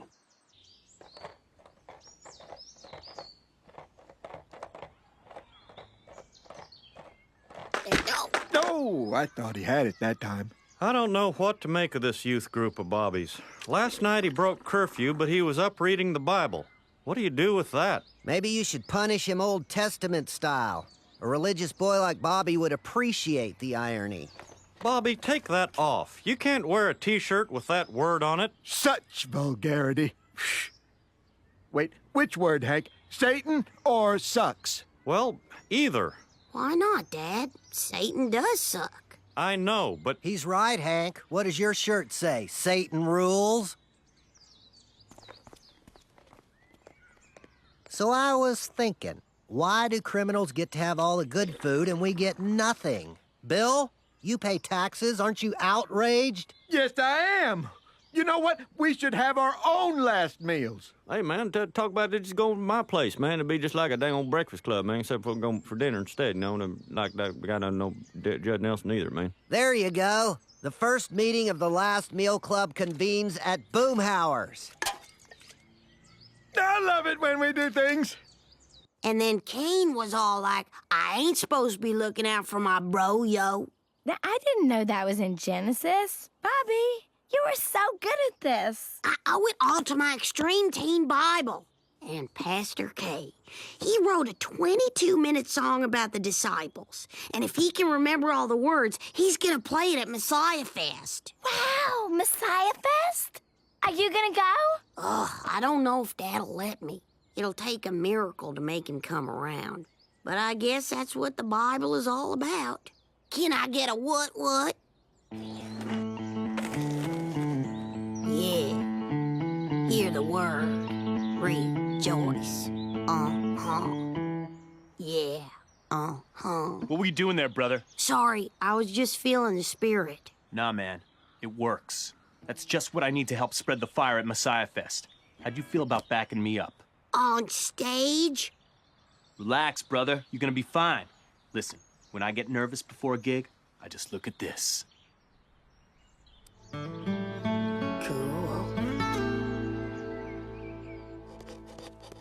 Hey, Dad, what do you think of this? Well, Bobby, it's so, what am I looking at? It's my tattoo. No goddamn way. Dad, it's okay. This is what you do now when you want to give mad respect to the Lord. The Lord has been getting mad respect since the beginning of time. He doesn't need you defacing your body. But... No son of mine is getting a tattoo. End of discussion. Hey, I know what this is. It's a test. Like with Job. You rascal! You know that comedian's joke about how you always get the cart with a wobbly wheel? It's so true. I love that comedian. No, I'm still not sure. Hey, hillbillies! Why so much in cart? Food stamps expire today? No, we're cooking our last meals. Why should you have to kill somebody just to get some decent food around here? Ah, you wouldn't know. Hey, is that Philo, though? Talking about Spandadangle man. The quest for the perfect meal. Of course, it must start with shrimp. Dead man eating shrimp.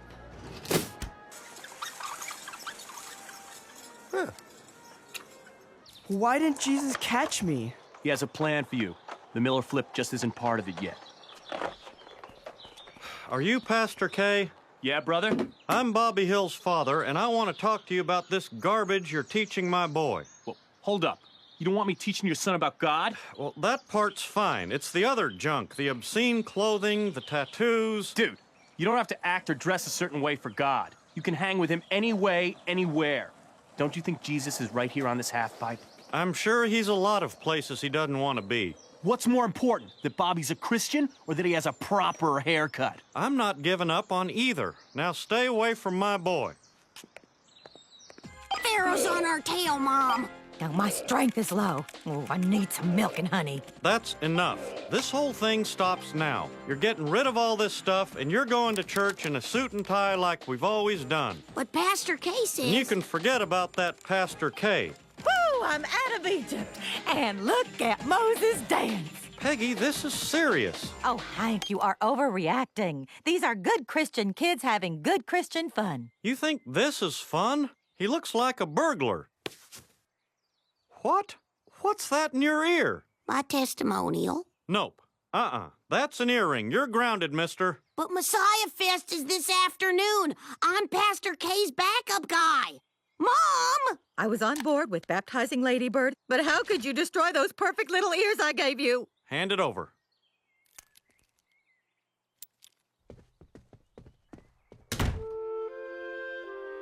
You guys just don't understand how I feel about Jesus.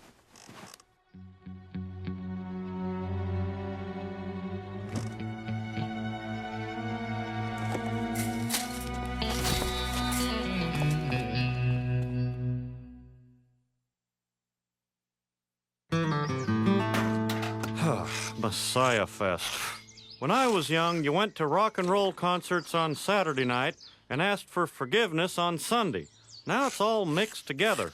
I don't know, Hank. Something about scraping off that bumper sticker seems a little sacrilegious. Bobby loves God, you worship the devil. Dinners must be tense. This has nothing to do with religion. I've always been against vandalism, be it on my bumper or in my son's ear. I'm just setting things right. Now I'm going to finish the job in Bobby's room. How many footprints posters does a kid need? Bobby? Ah, damn, his Bible's gone.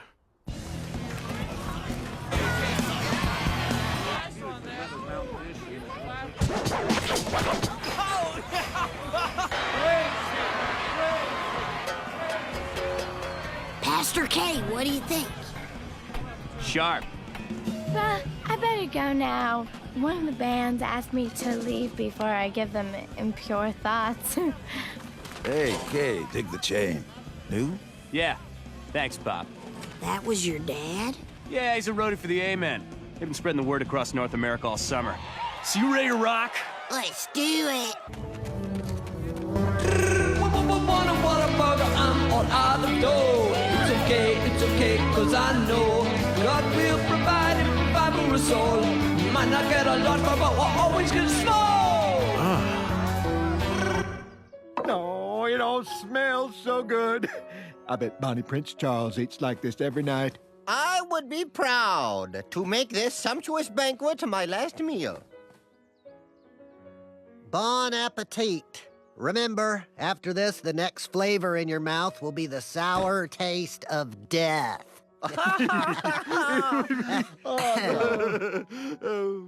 No, no. Well, so, they don't dig in, man. Here, Bill, let me serve you. But I don't want to die. God dang, man, I don't talk about no superstitions, man. Pass me that dang old salt, man. I'm gonna throw a little bit of that crap over my shoulder, man. Yeah, I had a big lunch that didn't tempt fate. Oh, coming, yeah, you hear that? Men call me. Ah! Save yourselves! Don't leave me alone. I eat when I'm scared. I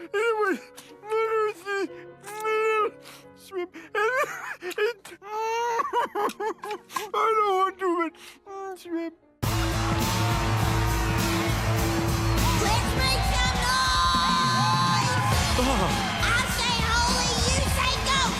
Holy! Holy! The Lord is my shepherd. I shall not want. He makes me lie down in green pastures. They're green, y'all! He leads me beside the still waters. He restores my soul. Aw, yeah! Amen! Dad, we're in the middle of the show. Well, I hope you enjoyed it, because it's the last time you're leaving your room until you graduate. Now, let's go. Hey, what's up? You still have another set? I'm taking my son home. I can't believe you, Dad. You're embarrassing me in front of the pastor. Mr. Hill, you just don't get it. This is how we testify. Raise him! Ugh. Can't you see you're not making Christianity better? You're just making rock and roll worse. You people are all the same. You look at us and think we're freaks. Come on, even Jesus had long hair. Only because I wasn't his dad. Is there a problem here, Kay? Yeah, Pop. This dude won't let Bobby praise JC. And he's ruining my show. Look, I just want my son back in regular church, obeying his normal parents and acting right. See, Pop? He's holding him back. What are you doing, Kevin? You forgot number 5. Huh? Never come between a kid and his dad. If the man doesn't want his boy praising like you, it's cool. Yeah, but... Now go finish your show before they start marching out of anger instead of jubilation. Fine. Sorry about that, friend. Oh, that's okay. I gotta admit, when you first walked up, I didn't think you and I were gonna be on the same page. I feel where you're coming from. Teenagers. Amen. Let's go, Bobby.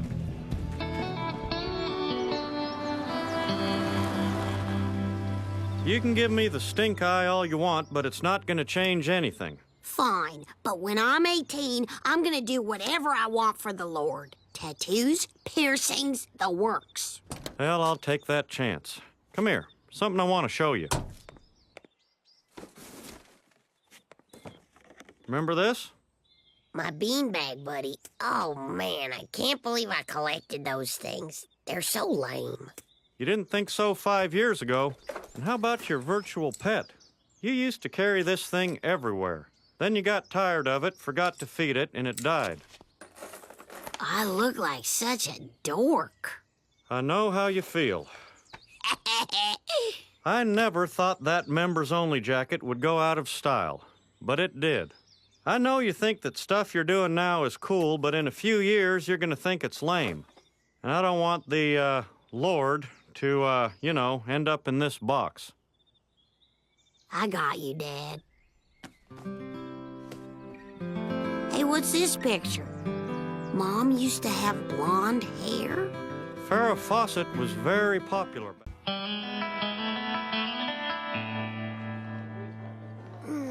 Something smells good. It's the menu. Even the menu smells good at rattlesnakes. Luann, Luann. What did I tell you about? Hey, Peggy, if I get the chicken fried chicken and you get the chicken fried steak, we can... Just a moment. There is something that I must take care of. I do so know enough not to put a salad-sized fork in the spoon bin. Well, that fork didn't just walk along and hop in there by herself, did she now? No, she couldn't have. Excuse me, ma'am. Why are you calling my niece a liar?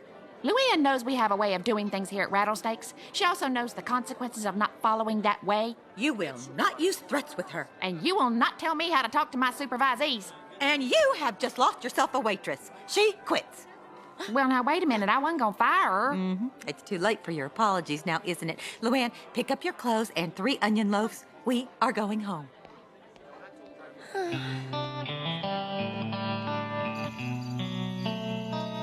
You know, I probably wouldn't have lost my rattlesnakes job if you hadn't said anything. Exactly, but I won't be around forever to do everything for you.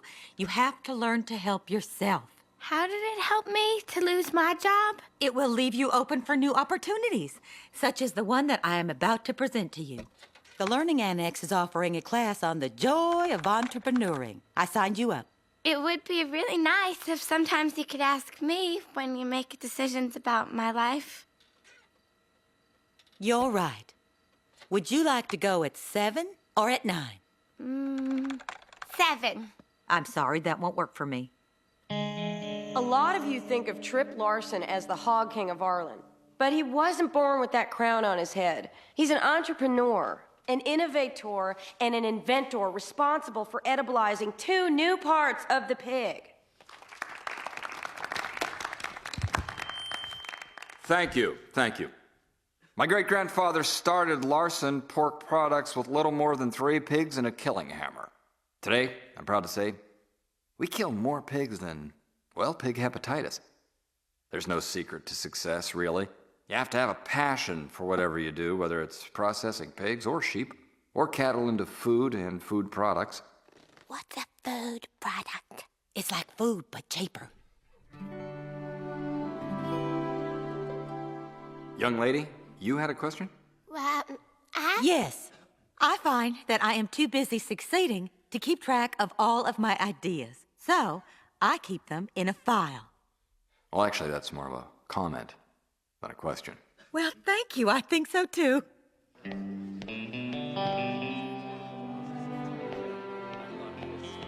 Well, hello. How'd you like my lecture? Did you enjoy it? I mean, did you enjoy it as much as I enjoyed having you at my lecture? I really like the part where you were excited about what you do. That's what I'm trying to find. A career I'm passionate about, like waitressing at a steakhouse. Oh. You know, you have that special, I don't know, unspoiled quality, and something tells me I think you do pretty darn well in pork. How'd you like to interview for a position with Larson Pork Products? Well, I did work with pork chops in my last job. But to be honest, sometimes I dropped a couple. Well, see, that's the beauty of pork. It rinses off clean. Ice cream? Hey, what are you celebrating? Trip Larson has scheduled an interview with Luann. I get to go to his house. I don't see why he has to see her at his house. You think he could be interested in something more than an interview? The pork industry is famously informal. That's how these things are done. Luann, sometimes men aren't interested in what they say they're interested in. To put it bluntly, they're more interested in something else. Oh, you mean sex? No. Yes.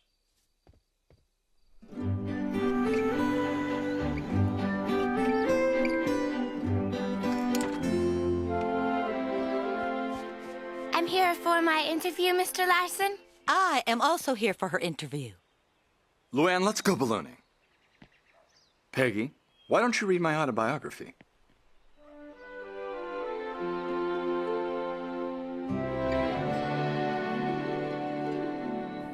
Oh, it's all so beautiful. You can see for miles. Yeah, 3.7 miles. You can see up to around 8 miles if you try this monocular. It's Austrian. They make the best monocular. Something wrong? It's just that, well, you know so much and I know so little. I hope that doesn't make you think I'm stupid. You are not stupid. You're ignorant. What? No, you can't have... It's a compliment. That just means you haven't had the chance to learn all the wrong things. Oh. No one's ever told me that before. Well, maybe that's because no one has ever realized how ignorant you truly are.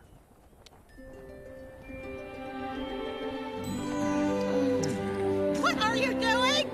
That is not a proper way to interview!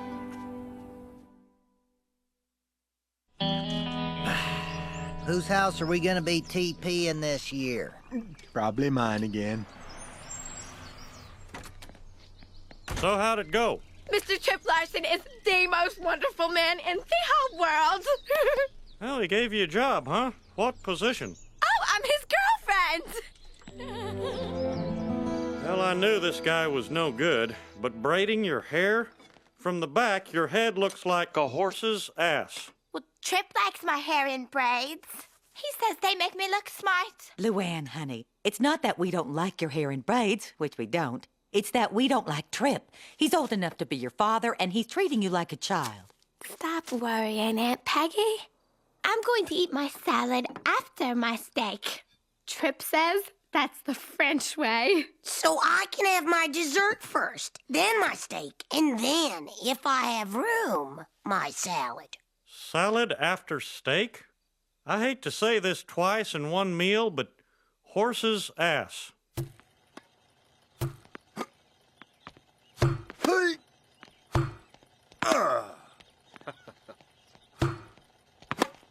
Hello. We were in the neighborhood and thought you might like some of my Brown Betty. We can also discuss my Luann. Hey, that's a good idea. Sounds fun. How'd you like to watch some football bloopers while I finish my set? You know, they send us advertisers some stuff that, well, you'll see it nowhere else. I could take a look. Hank, remember what we're here for. But this is private bloopers. Hey, do you have the snowman who caught fire at the Vikings game? Do I? I've got 3 different snowmen catching fire.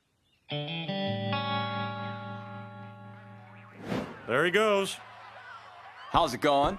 Did Blanca set you up all right? I would like to talk about Luann before we have to make a blooper reel out of her life. Well, we just want to make sure Luann isn't getting into any trouble. She is our only niece. Hank, Luann is lucky to have somebody like you looking out for her.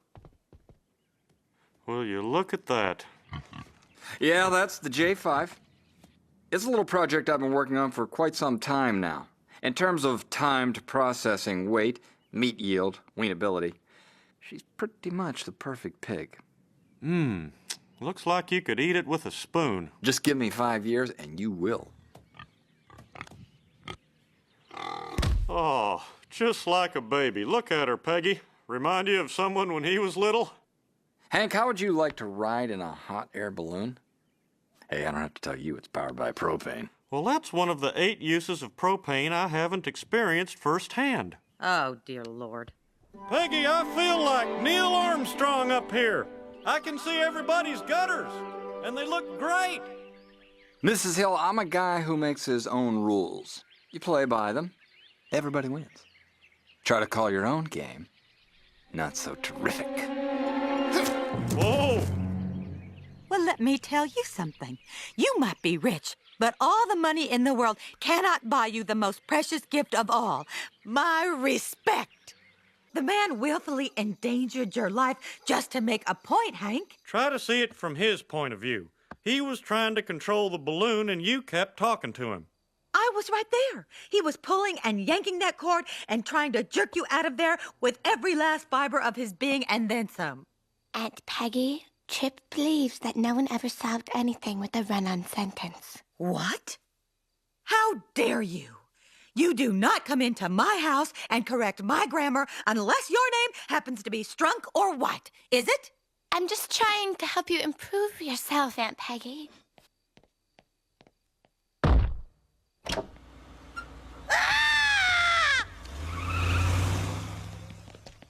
This'll cook up nice, Hank. How much did it cost you, huh? $100?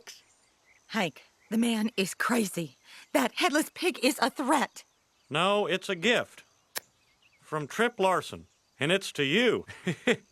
I guess somebody owes Trip an apology. There is a large dead animal on my lawn. Look, let's be reasonable about this. I work in propane, so I give away propane. Trip Larson works with pork, so that's why he gave us this fella here. No, you're bruising the rinds. That's it. Luann, I have decided that your boyfriend is crazy. Now, do you want to break up with him, or should I? Now just stop it. Stop telling me what to do. I am a proud, ignorant woman, and no one is going to change that. Now, that is the stupidest thing I ever heard anyone say.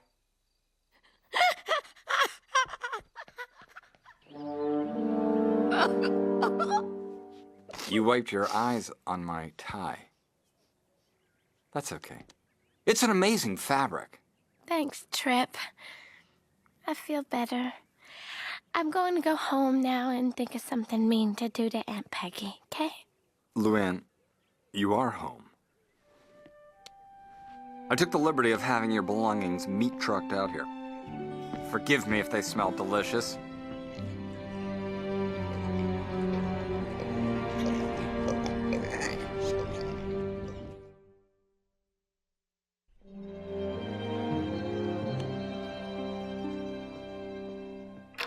Luann, dear, this will be your room. It's so beautiful. Oh, I don't see any of my clothes. Well, that's because I had them shredded. Plant mulch. Gardening tip. Synthetics make wonderful ground cover. But no, see, I need stuff to wear to dinner. Not a problem. Oh! But they're all the same. Nothing is exactly the same. Everything has a small flaw or imperfection. Drives me mad.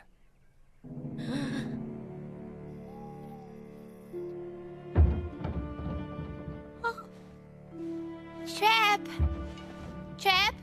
Is that you?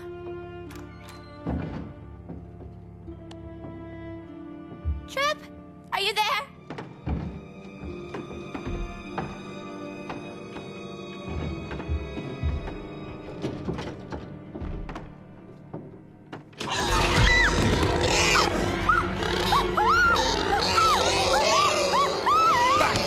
Back off, girl.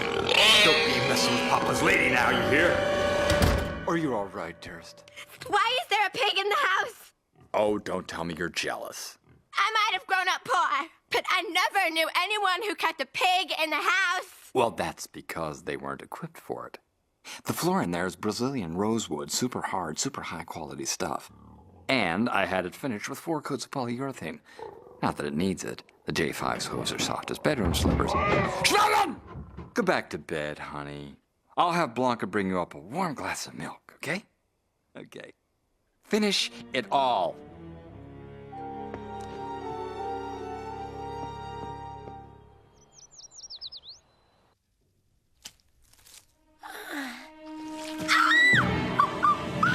Oh, good, you're up. My head is bleeding. Your head hasn't been harmed. It's been improved. I took the liberty of dyeing it while you were asleep these last 14 hours. Well, why? I don't want red hair. You don't like it? Okay. Well, we can always shave it off and wait for it to regrow. No! Good. Then it's settled.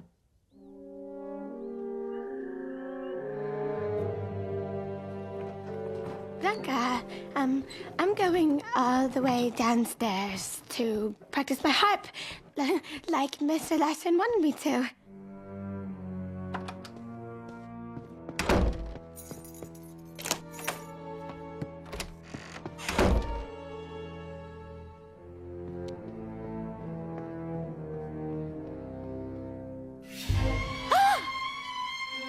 It's me. Except for the teeth. But that can be taken care of. Are you trying to turn me into her? This is the Larson Pork Products girl my grandfather created 50 years ago. Her picture graced the walls of my nursery. Mother never really paid me much attention, but she was always there. I'm very sorry about your mother, and now I'm going home. Please don't go. I've spent so many years trying to find you. Look at her. The Larson Pork Products woman is as comfortable dining with kings as she is slaughtering pigs. I never thought I'd meet someone as perfect as the woman in that picture.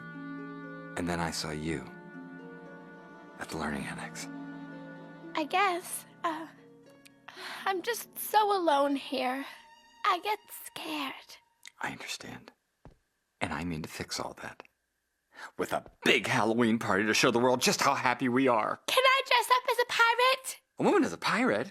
Well, that's just crazy. I know just what you'll wear. This. Hey, it's an invitation. Larson Pork Products and the Dance Theater of Arlen invite you to a Halloween gala.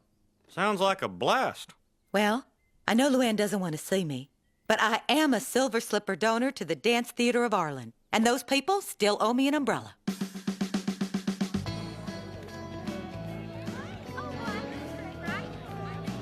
Oh, great. It's Luann. I'll bet she can tell us where the bathroom is. Is that all you care about? The bathroom? What about Luann? I can't enjoy a party until I know where the bathroom is. You knew that when you married me. Hi, Aunt Peggy, Uncle Hank. I'm really glad you could come. You look nice, Luann. I know, Trip told me. I'm the Larson Pork Products girl. You see, Peggy, I could have come as the Strickland propane guy instead of renting this getup. Mister is ready for you now. Oh, this is Blanca. She's my best friend here.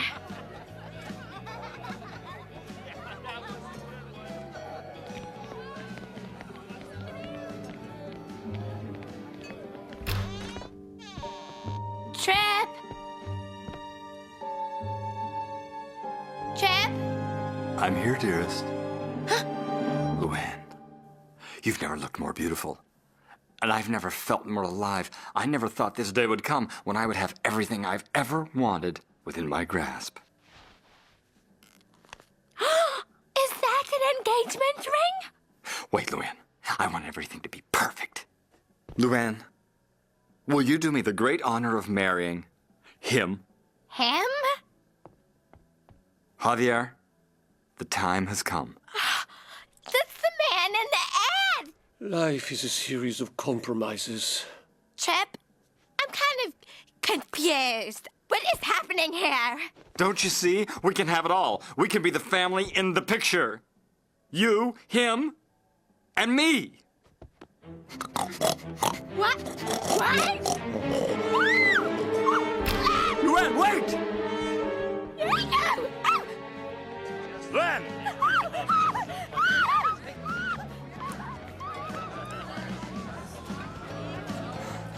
Where did Luann go? That's for me to know and you to find out. And me to find out, too, because I don't know. Luann! Luann!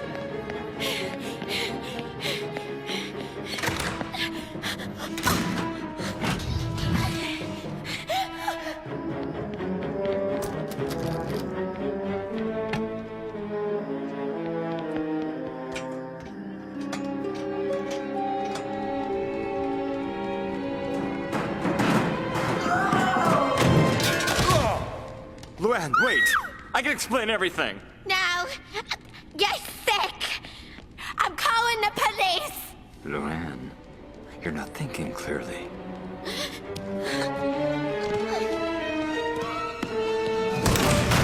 I'm here, Luann. I'll take care of everything.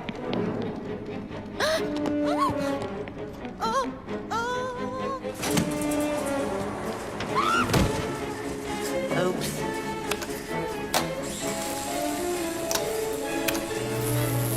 This is perfect. Now we can become Larson Pork Products together.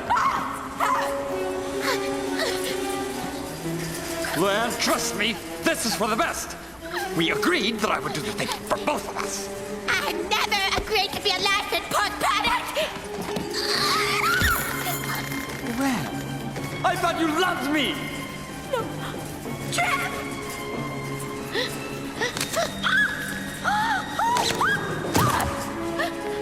Pull the left lever. Now! Let me do it.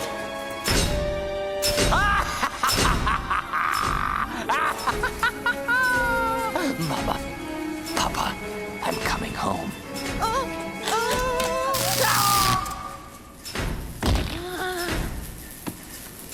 Oh my god. I can suddenly think clearly. The voices have left my head.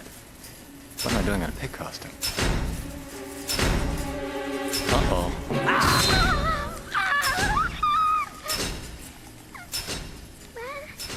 At least Trip seemed happy. And now he's in a better place. Honey, Trip had a mental breakdown and is now a sausage. That's not a better place. But you handled the situation very well. I did, didn't I? You saved yourself by thinking for yourself. I did, didn't I? You are your own woman. I am. I am! So really, it's a happy ending. Happy enough.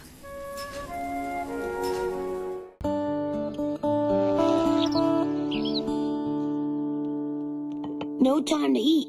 I have to get this Valentine done so I can mail it by tomorrow. Well, at least eat the butter, Bobby. It's loaded with vitamin A. What's this, Bobby? Have a girlfriend? Happy Valentine's Day, Joseph? Love, Bobby? Hey, hot stuff? Bobby, you can't give this to Joseph. Why not? He is hot stuff. You should see him skateboard. Bobby, if you give a Valentine to a 6th grade boy, girls are going to think you're sensitive. And something like that can follow you the rest of your life. Now, here's a candy for Joseph. It says, hey, you're okay.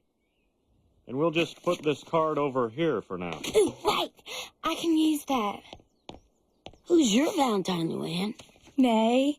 Since Buckley said he's going to forget Valentine's Day again, I finally made myself realize that to love yourself, that's the greatest love of all. Isn't that right, Aunt Peggy? No. No, that's not really true at all, in fact. Love between two people is the greatest thing that there is. At least that's true of Uncle Hank and I. Would you like to hear the story of how we first realized we were meant to be together? I'm listening. Well, our first Valentine's Day, we weren't even in the same room, but I have to say, it may have been our most romantic.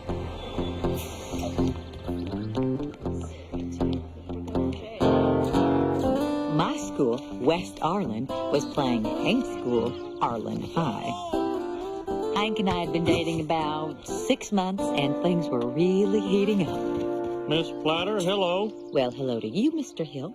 Take it easy on our girls, okay? I certainly will not. You know, Valentine's is coming up. Yeah, one of the girls had mentioned that on the bus ride. Yeah, some of the other guys, you know, their girlfriends are making them dinner. Oh. So you... yeah, I was thinking maybe you could be making me dinner. Yeah, I could. That's a great idea. I could make you dinner. All right. Yeah. All right, I'll see you later. Hon, this is so cute. Your first big meal. It must... Peggy, you are not trying to make... That's right. Beef Wellington. Cherry pie? Why not just build him a rocket ship? Mom, would you stop it? He is my boyfriend. It is my dinner. I will cook it. But Peggy, if Hank discovers you cannot even bake, it is all over. You think I can't see that? Do not say can't. You will not use contractions in this house.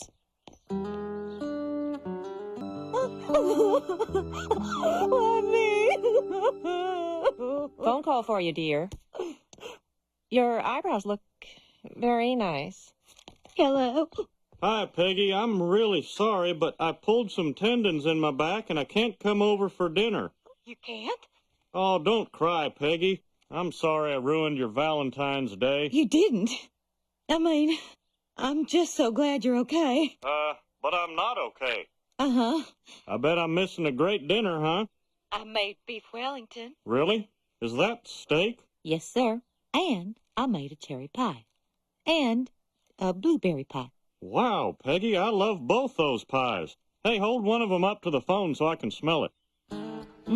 I'm holding one up to the phone right now. Oh, it's hot. Oh, yeah. I'm just imagining eating it. Mmm. So tasty. And the soup I made is good, too. Cream of beef Wellington. My favorite. Oh, you dropped a little on your chin. Uh-huh. I dabbed it with a napkin. Uh-huh. Oh, no, you got a little on your earlobe. I'll get it. I'm just a big, clumsy guy.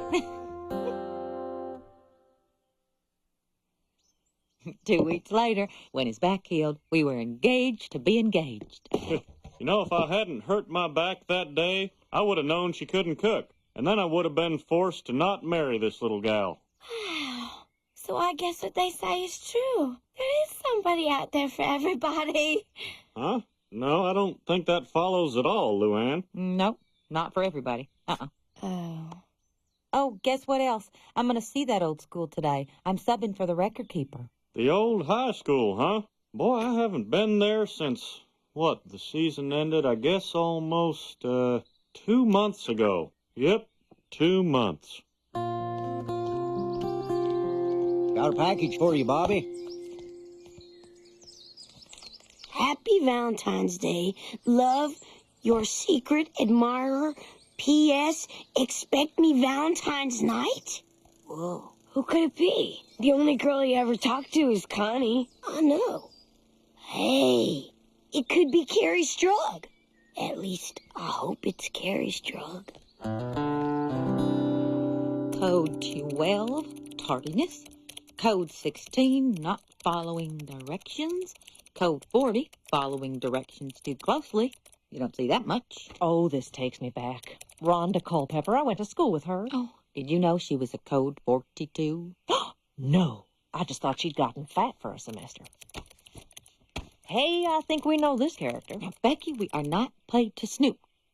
All right, then. Hank Hill, permanent record file, 5402. Give me that freaking file.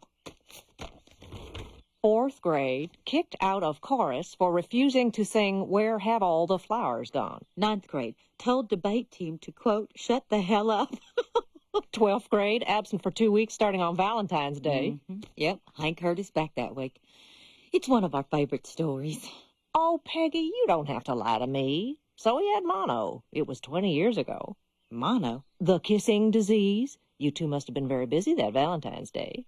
Becky, I never had mono in my entire life. Ooh.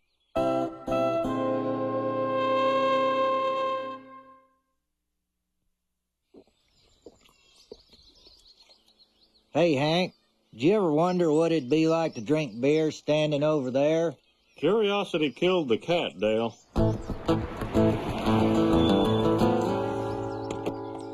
Hello, my husband.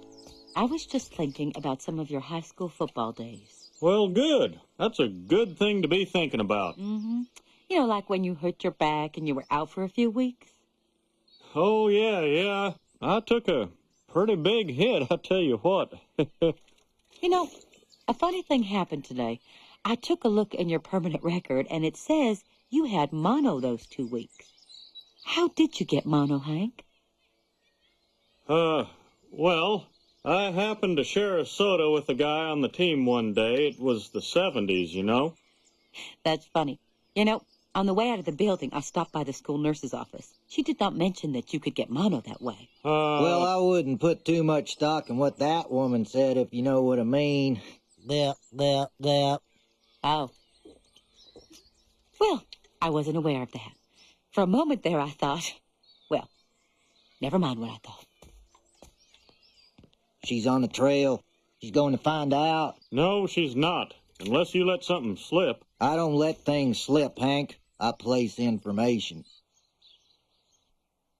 Normally, I'd share these chocolates with you all. It's just that these came from my secret admirer, so they're kind of special. You know what's funny? We were just talking about Carrie Strug like 2 days ago, remember? And I get this Valentine. It's probably from Carrie Strug. Why do you think she's so great? So she does gymnastics, so what? Let's see her play violin. Besides, she's in her 30s. They don't tell you that. You're missing the point, Connie. She had a broken leg, and she just kept going. I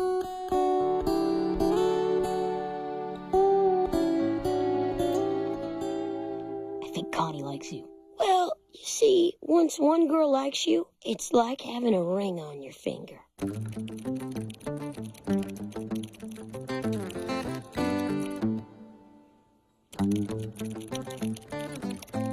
Beck, when you were entering the records for Hank's senior class, did you notice anyone else on the football team with mono? Oh, hon, you just can't get it out of your head, can you? Oh, I know it seems silly. I'm afraid I can't. Well, neither could I. I already did the search. There weren't any other football players with mono, unless a girl named Amy Edlin was on the team. Who?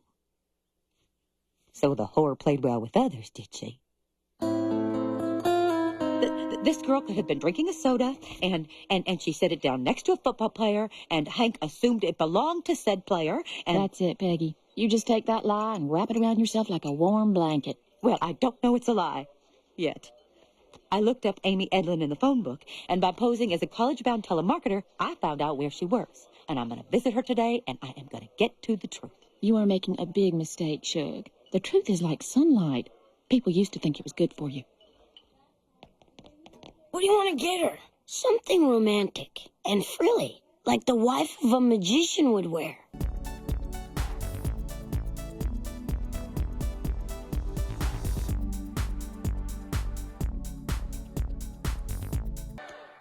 It's compulsory that you be my Valentine.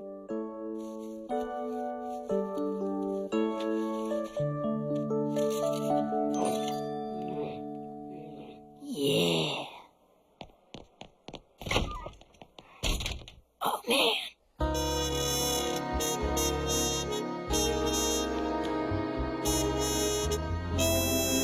Hello?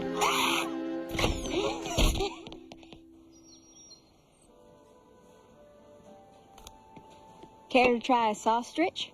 Oh, no. Wife won't forgive me if I spoil my dinner. Is she here? I don't see her. Well, maybe just this once. Care to try a sausage? No, thank you. What I'm here for does not fit on a toothpick, and it certainly is not made of ostrich meat. It is called the truth. All right. There is some turkey in it. Yes, I assume that. Let me put this another way. I want to talk about what, if anything, happened between you and a boy named Hank Hill in February about 20 years ago. Does that ring a bell? Who are you? I am a lot of things. I am a mother, I am a teacher, and I am a wife with some questions that desperately need to be answered. They call me Peggy Hill. It was a few weeks before Valentine's, and my boyfriend had just broken up with me.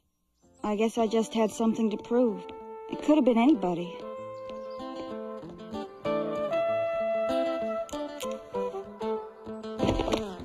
Oh no! Can somebody help me? My bells are caught in my bike chain. Don't struggle, you'll only make it worse. I just feel so helpless. Ever since my boyfriend was killed in the jungles of Vietnam. Oh, darn. I'm so sorry about your loss. You're very brave to bicycle in the state you're in. Thank you. You've helped me so much. Mwah. What? No, I have a girlfriend. Is she here?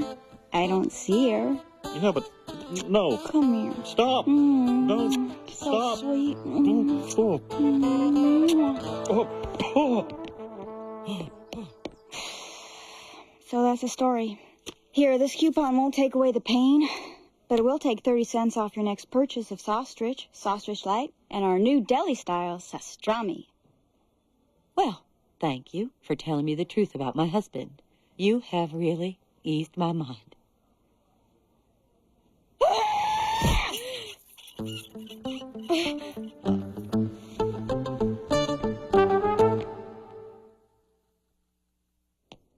Peggy, it was over 20 years ago. No, sir. It was just yesterday that we told Luann the story of how your bad back saved our relationship. Do you remember? And that means you have been lying every single day since high school.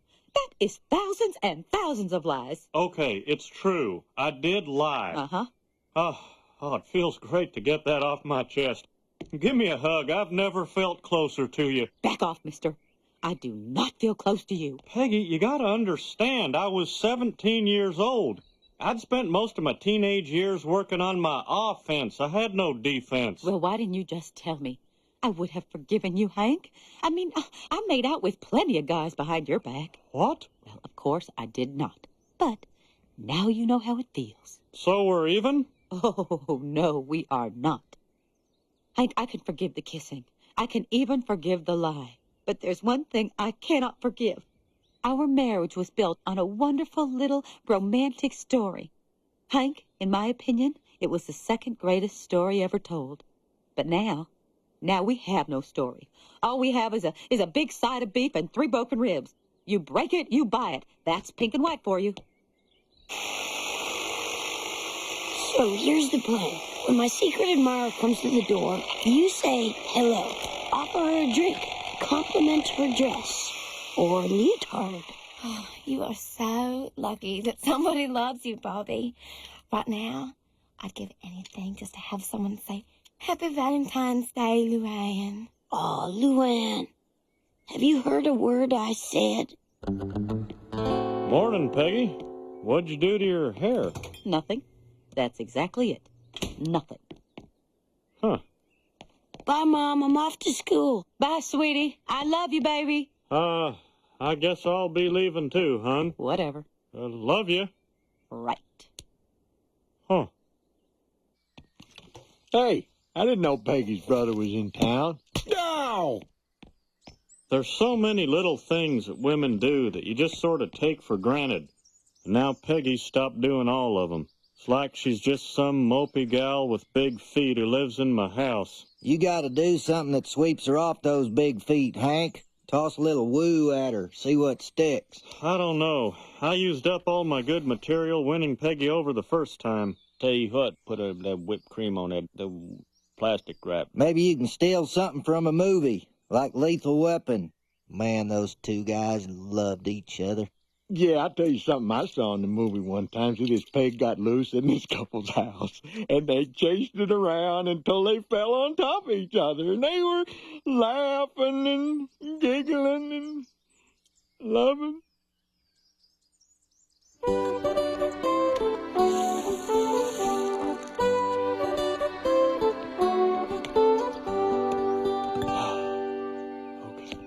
Peggy, come out here a minute, would you? Oops, oh my gosh, you're about to step in that rain puddle. That gives me an idea. Now you may pass unsoiled, mademoiselle. Isn't that the jacket that I made for you? You said that gang stole that jacket because it was the wrong color. Huh. If your lies were dollars, I would have $100,000 by now, and I would live off the interest, Hank. I'd still have to keep my job, but things would be a lot easier.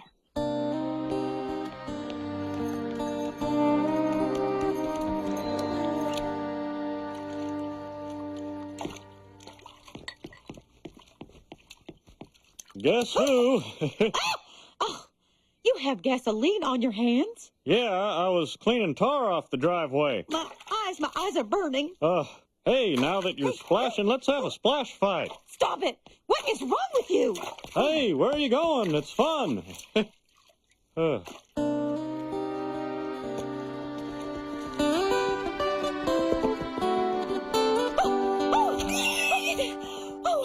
the heck? It's a little pig in the house. Oh, this is crazy. It's fun, like in that movie. Let's chase it together. I'll grab it and you snatch the bow. It'll be romantic.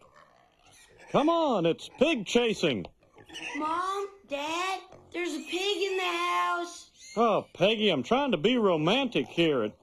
I just wanted to make things right again. For that, you would need a time machine. And all you have is a pig. You can't just make up a romantic story for us. The great ones just happen naturally. And right now, neither of us knows if one will ever happen again. But Peggy... Oh! My back!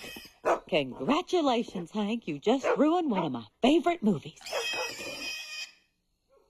When's your date gonna get here? How should I know? I don't even know for sure who she is, or if her leg is fully healed. Where should we hide? In the closet. And don't play with the dry cleaning bag. You could suffocate. Hey, where's Connie? She want to see this. I thought she'd be here. Bobby, your secret admirer is here. Grandma? Happy Valentine's Day, boo-boo. No! Your grandmother loves you. You cannot believe what Hank has put me through. I have never seen a more pathetic series of unromantic, childish stunts. Oh, Shug. First, he thinks flowers are going to make everything better. They just don't Typical get it. flowers. Never. Mm-hmm. Then he actually drank a whole bottle of champagne out of one of my pumps. My charcoal pads filtered out most of the alcohol, but he still got tipsy enough to sing a Chuck Mangione song. Do-do-do, do-do-do-do. That one? It is our song. Then he lets a rented pig go in my house, and he tries to get me to chase it. Just like in that famous movie, right? Uh-huh. And he ends up flat on his back in bed on Valentine's Day, just like in high school. You know, you could write that story down, put Fabio on the cover, and sell it at the airport. That is one of the sweetest stories. Nancy, could I borrow your cell phone for a moment?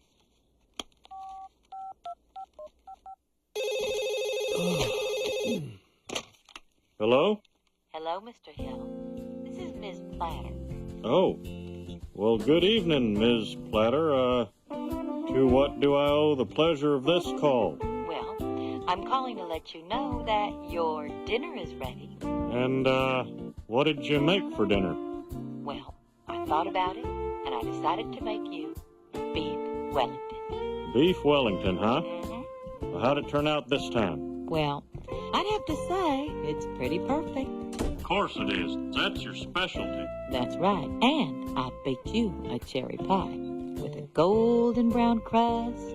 Boy, I tell you what, Peggy, that's my favorite. Mm-hmm.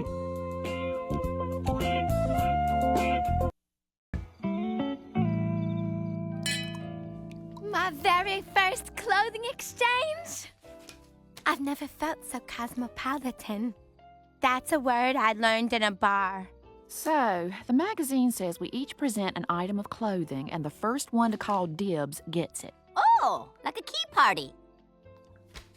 Or so I've heard. Okay, these boots I only wore once, and then I stopped wearing maroon. Dibs, these are adorable. I have the perfect outfit for... Oh, right. Dibs, I want to try them. Oh, they're cute on you. Perfect. Okay, everybody, my turn. How about these? They're functional. They can go straight from a PTA meeting to a sexy night on the town. And Peggy, culottes aren't cool, even though it sounds like they should be. Oh, Shug, surely someone will want these overalls.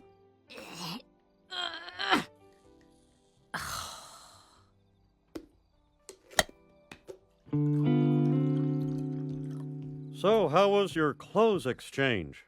I bet Nancy liked that old softball jersey of yours. As it turns out, Nancy would rather have a pair of men's dirty flip-flops than my softball jersey. Apparently, it wasn't feminine enough. You think I'm feminine, don't you, Hank? Well, sure you are. You're a wife and a mother. Yeah, there's that. I just felt so ungainly compared to those women. Why don't you call your shoe store in Lubbock? I'm treating you to some new shoes. Thank you, Hank. And by the way, you're wearing my jeans again. Oh, this is the greatest book I've ever read. Wow, Dr. Frankenstein has a degree in he with a minor in ha. Joseph, have you seen my lucky switchblade comb? I already told you. I broke it. Ah, you're right. Sorry I snapped at you, Joseph. See, there's gonna be a coup today at the gun club, and I may become the new president, if I can get over these pre-coup jitters. Mr. Gribble, I know what would help you relax. How would you like a 25-cent massage? Who wouldn't? Here you go, Mr. Gribble. One 25-cent massage coming up. You just roll this gently all over your face. Wow, this is fantastic, Bobby. This is as relaxing as smoking used to be. Well, off to Maku. We gotta go watch this. Yellow Lubbock's very big shoes. Guess what I'm calling about? Sorry, lady, the shoe store went out of business. We're a dog bakery now. Aunt Peggy, look what I got. A bracelet. It's what some women wear on their wrists. It's like jewelry. Yes, Luann, I know what a bracelet is.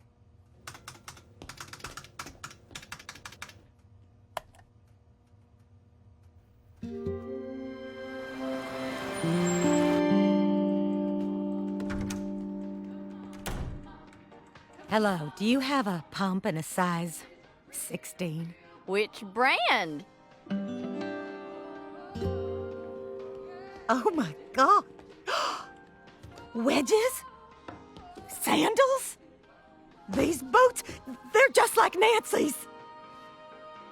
It's too big. Okay, phase 1 of the coup is underway. Spiro's safely locked and secure in the snack closet. It's time to pick our new leader. Our short list is Earl Boley and Dale Gribble.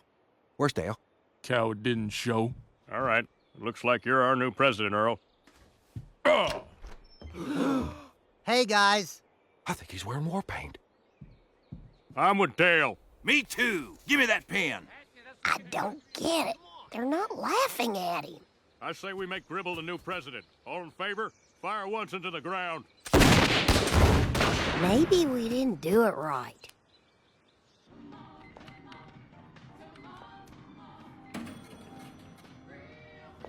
How much do you love zebra print? Okay, you know how when you see a really cute baby and you just want to eat it? That is how I feel about these shoes. Oh, here, you take it. Oh, thank you. Peggy? Carolyn. I usually hear this, not say it.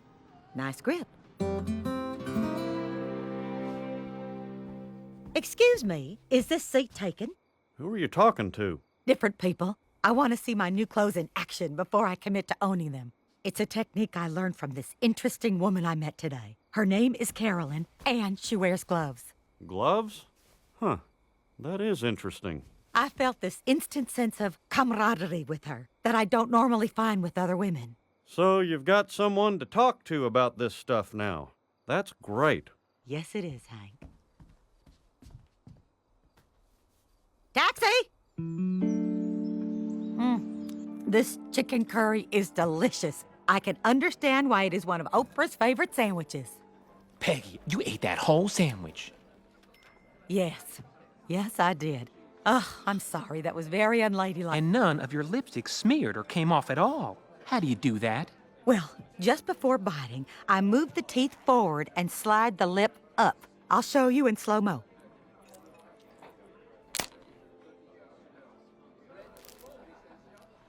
It works. This is gonna be a lifesaver. See, I do this song and dance act on the weekends, and I need to be able to snack between sets so I don't pass out during the particularly emotional numbers. Thank you, Peggy. I got the idea from watching Shark Attacks on the Nature Channel. Or a Betty Davis movie, I can't remember.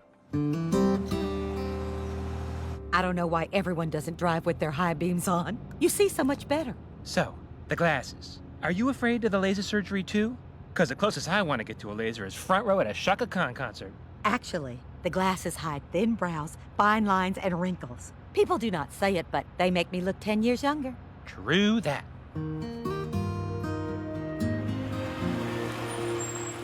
Oh, Carolyn, if there wasn't a parking brake between us, I'd think we were connected at the hip.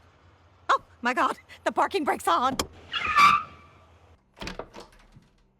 I helped myself to some tea. Hey, Mom. Sorry I'm late. Do not apologize for yourself, now or ever. I love the new wig, son. Gorgeous. Thanks. I just had the best time with this new girl, Peggy Hill. I don't know what his real name is. Nancy, it's Peggy. I can't go shopping with you tomorrow. I'm hanging out with my new gal pal. I should call Min, too.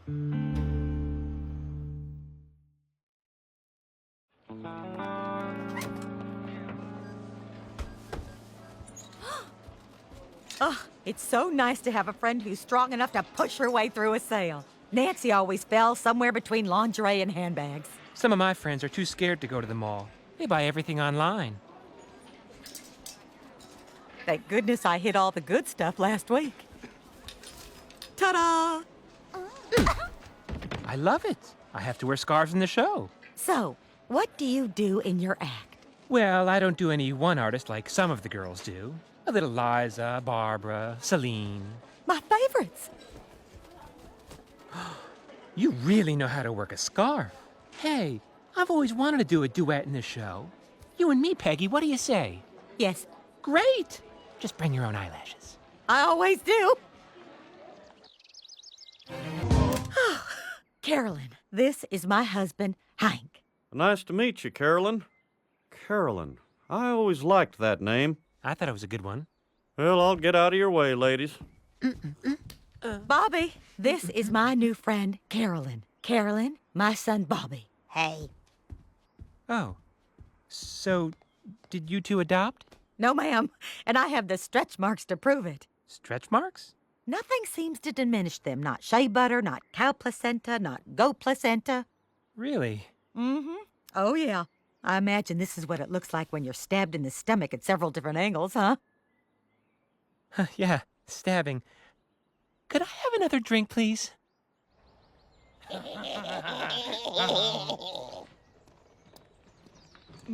Oh, some string. Oh, $1. What the? Damn wind.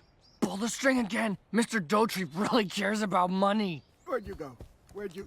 Oh, I see. It's back. Oh, there it is. There. Oh, oh, darn it.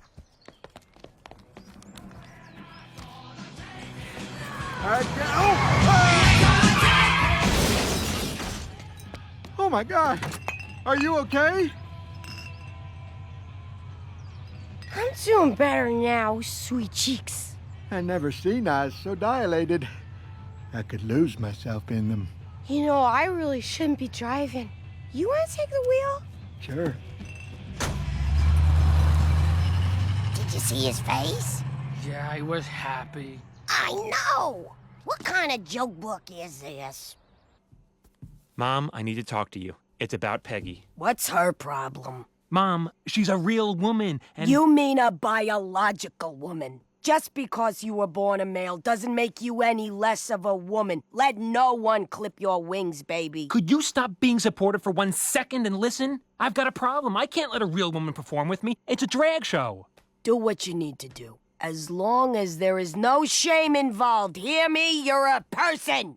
Oh, Mother.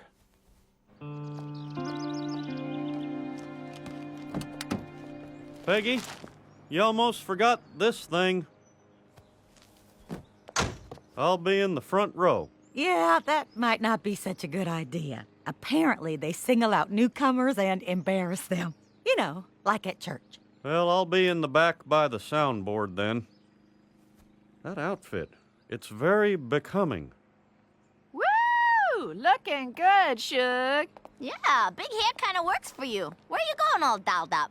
Well, I'm on my way to perform with my new friend Carolyn in a glamorous review. Would you both like to come? Wow, 5-drink minimum. Yes, and I would prefer it if you didn't get drunk and embarrass me. We'll see you there. Break a leg. Yeah, whatever.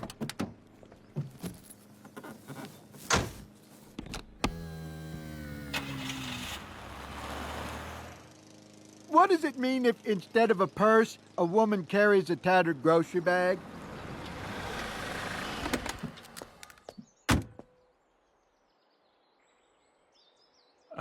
Hey. Hello. Is Peggy here? No, she's not. Can I help you? I'm her husband. I'm Jamie. I know Carolyn. We're friends. Close friends. Oh, well, that Carolyn is great. She's quite a catch there, Jamie. Well, what do you say to a beer? I say, where have you been all morning? Good one. Yeah, I have to remember that one. So, Carolyn needs me to find Peggy before the show. When do you expect her back? Well, she had to get something for her costume. She called it a sequin emergency. I asked her to call it something else, but she refused. Then she's going right to the club. I'll just catch her there. Bye, guys.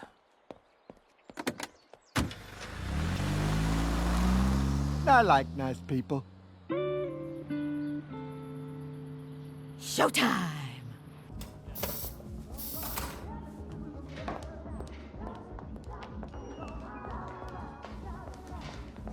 If she wasn't dead, I'd swear you were the real thing. Peggy.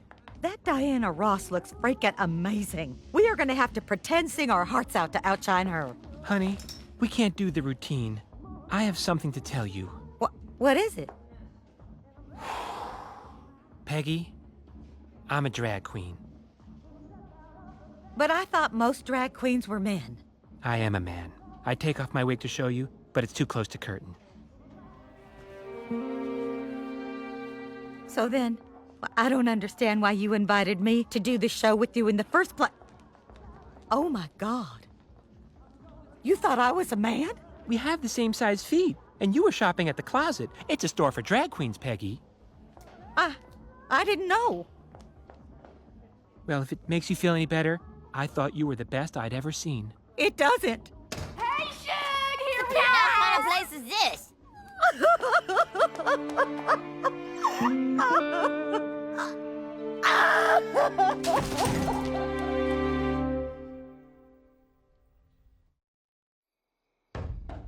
Come on, Peggy Hill, open the door. We're here to comfort you.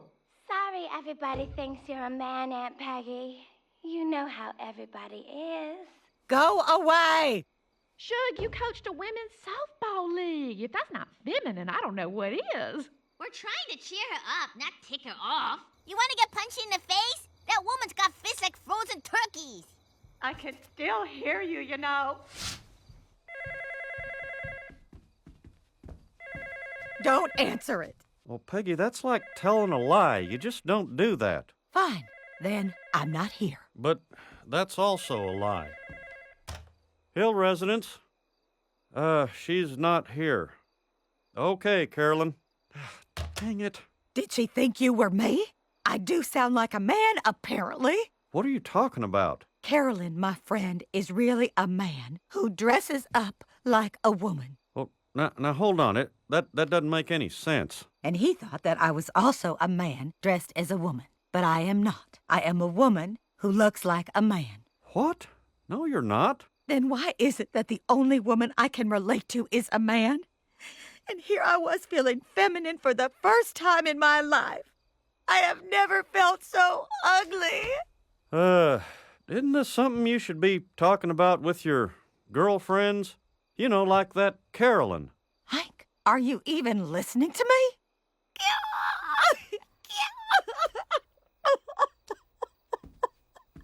Never mind. Hello, Carolyn. I was calling to get Jamie's number. Oh, he is? Oh, that'd be great. Hello, Jamie. Can I take your order? I'll have a normal orange juice, please. Make it normal. Okay, and which nutrient booster? No, I won't be needing any more nutrients. I'm having a steak later. Thanks for meeting me. I have to talk to you about something that I can't talk about with the guys. Sure, Hank. Shoot. Well, my wife is really upset. I think maybe she and Carolyn had a fight or something. I don't know. Has Carolyn talked to you about this? She has. And believe me, she adores Peggy. She thinks she's a model of femininity. Actually, she wishes she could be more like her. Well, Carolyn's one of the best girlfriends Peggy has ever had. You think maybe you could talk to Carolyn, see if they can't patch things up? Yes. She'll take care of this. Women need to work out their problems emotionally. Boy, I gotta hand it to you, Jamie. You sure do know a lot about women.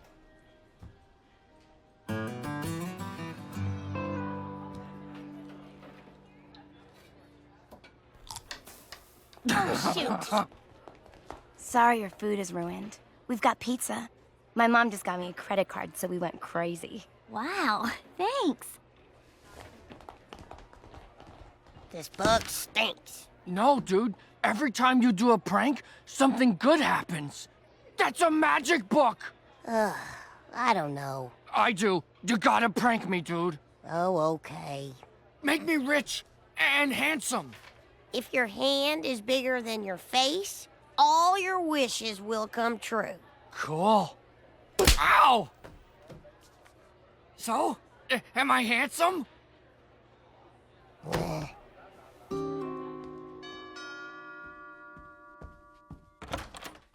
Oh, hello. Peggy, it's Carolyn. Peggy, stop right there. What do you want? I want you to drop that sad blanket and come with me. I need to show you something. Will I be humiliated in any way? I swear on my mother's unwavering support that you will not. Peggy, I don't like to butt into your affairs, but you should go with her. Whatever you've been going through, well, I think Carolyn can help. Fine. I will get my purse. And grab your trash bag full of clothes. Hurry! Why? It's just more dramatic.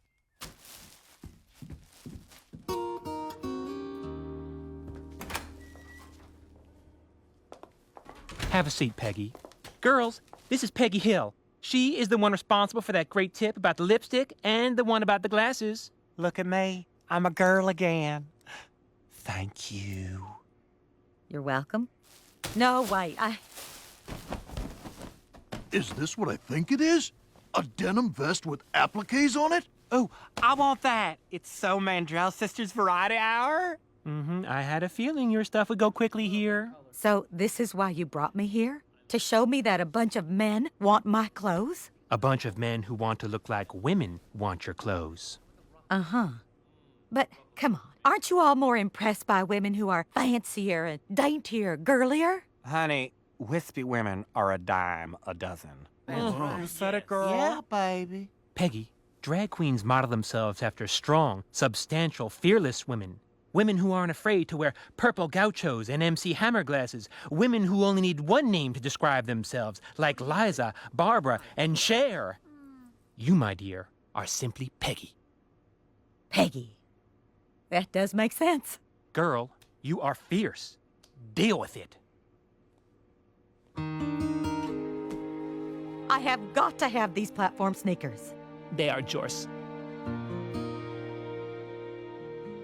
Okay, who's hoarding the turtlenecks? I know you got them. Oops, I dropped my latest issue of Street and Smith, and it completely by accident opened to page 47. Street and Smith? Well, don't be stingy with it. Hand it over. Top 25 Texas middle school quarterbacks to watch. Oh, my God, Joseph's on the list. Hey, man, All right, Dale. I like Way to Joseph. go, man. Wow, a listed quarterback. This is great news. With Joseph leading our team, Tom Landry may finally have a shot at a winning season. And I will be commended for having spawned such a superior athlete. People will point at my loins and say, "Job well done." Denton's taken quite a beating thanks to Tom Landry quarterback Joseph Gribble. That boy sure grew an arm this summer.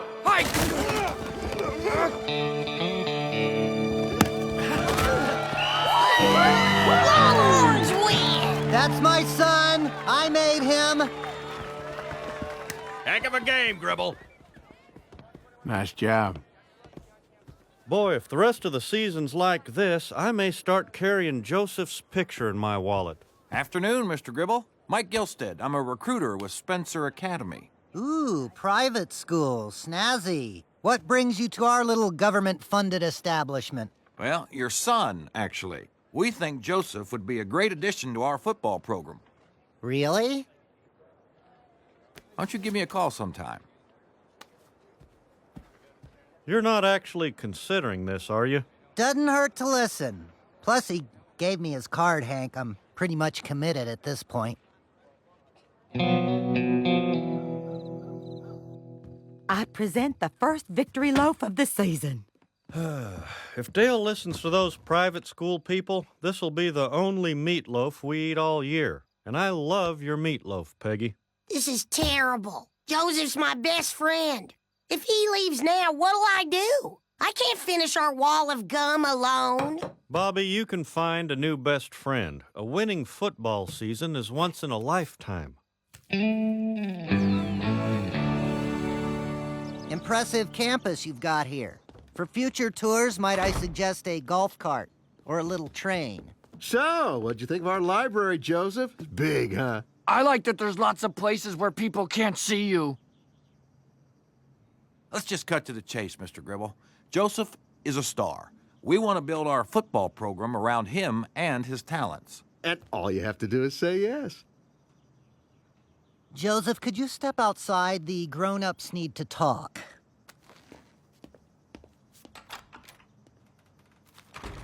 You know, I'm hearing a lot about what's in it for Joseph. What I'm not hearing is what's in it for me.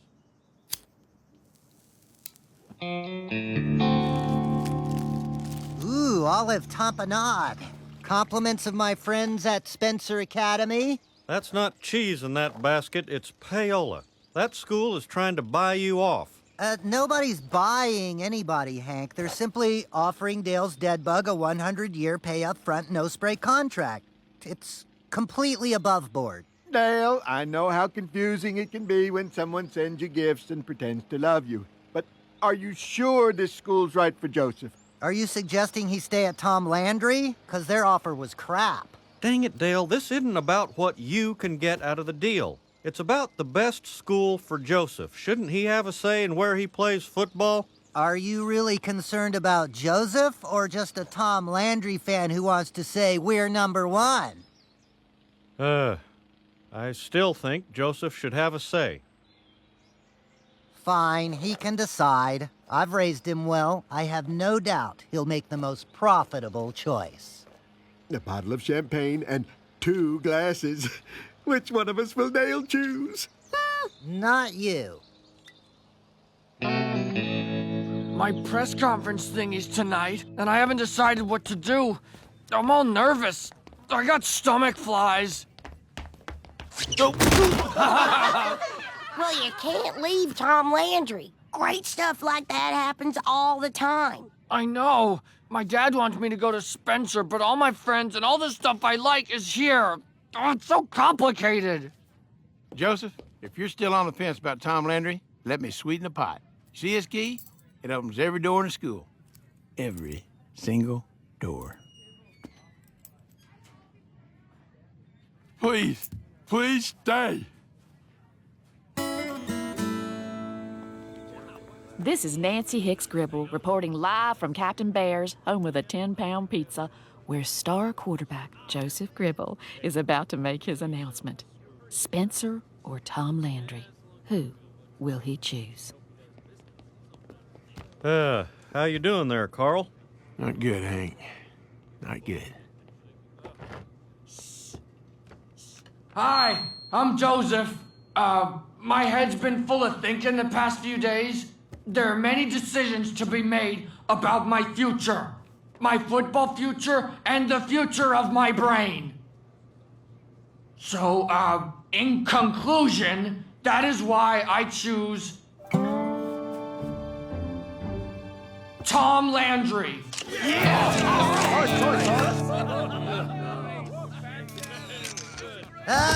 Luckily it's not about what Joseph chooses, because he's just a dumb kid who doesn't know any better. I'm his father and I say, we're going to Spencer Academy!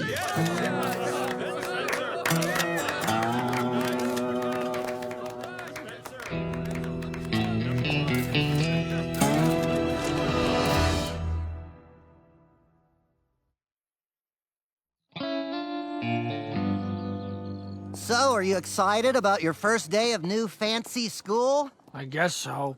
Come on, you get to play football. There's some academic perks I can't quite remember. It's gonna be fantastic. Morning, Joseph. Ready to dig in? Not so fast, Mr. Grabby. We have some business to attend to first.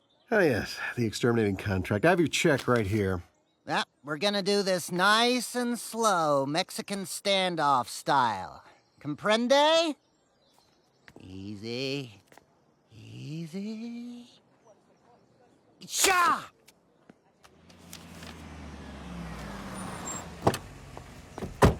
Morning there, Sam. Tucker Mardell. I'd like you to meet Dale Gribble and his son Joseph, our new quarterback. Glad to have you aboard, son. I'm tired of getting our butts kicked by Our Lady of something or other. Mardell, huh? Any relation to that building over there?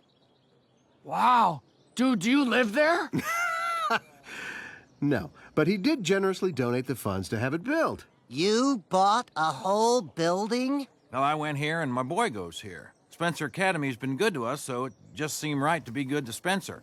Well, listen, I got a date with 18 holes. Dale, if you're not doing anything... I'm never doing anything. See you later, Joseph.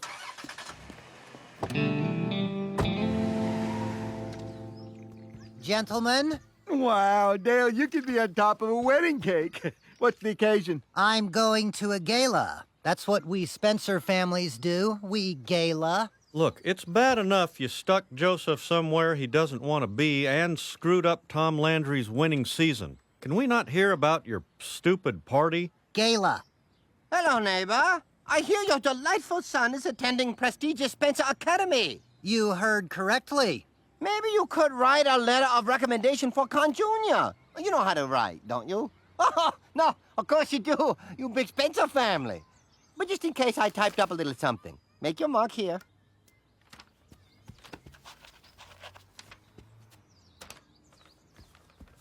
Did you see the way he was kissing up to me? I will never get tired of that.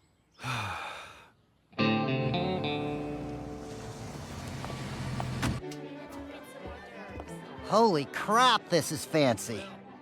Dang it, I knew you should have worn that fox stole I made for you. It was squirrel, Dale. And it was creepy the way you had each one biting the tail of the next. Dale, Nancy, so glad you could make it. This is my wife, Ashley Ray. But my good friends call me Mitzi.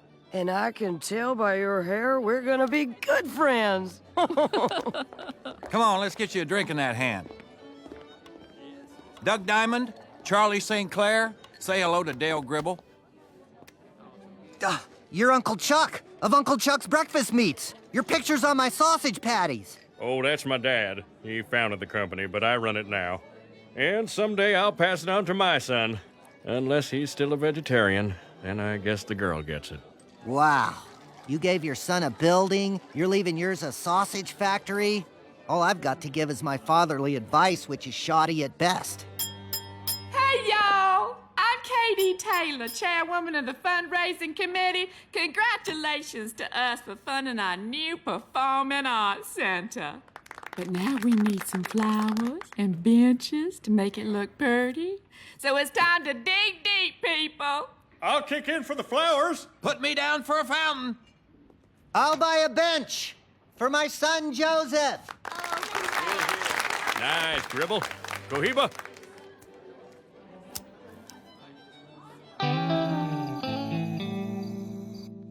Oh, I could have danced all night.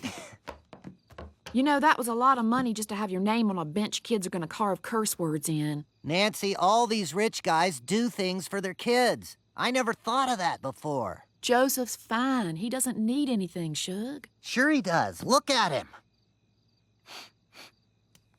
If he can succeed in their world, Joseph could have his name on something better than a bench. Maybe a stadium or a country. Imagine it, Nancy. Josephistan.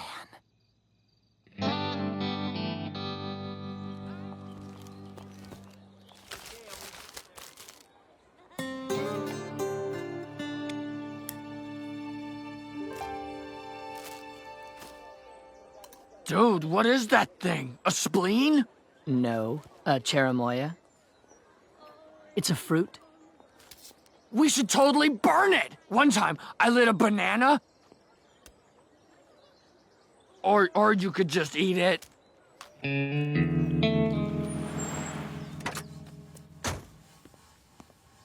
Well, I never thought I'd hear myself say this, but I can't wait for football season to be over.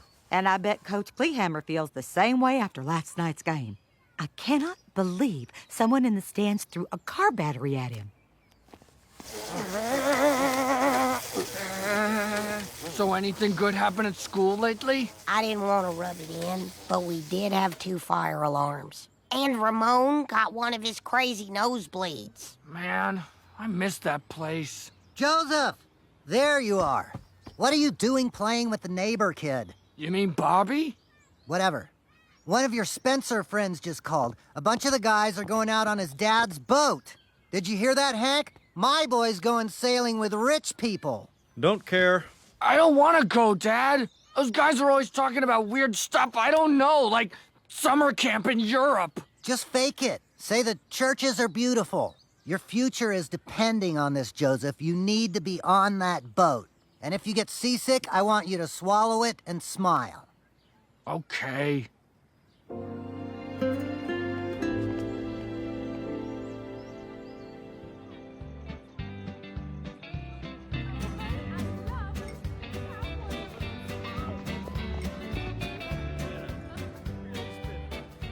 Another silent auction? What are we doing here, Dale? I don't even know what we're raising money for or against. Joseph's not fitting in because he doesn't have anything to talk about with those Spencer kids. Love the boots, Katie! So we need to bid on a fancy rich person thing for him to do and then discuss. So, what are we bidding on? A little father-daughter tennis clinic? My wife and I are bidding on the trip to Brazil. A gift for our son. He's turning 2.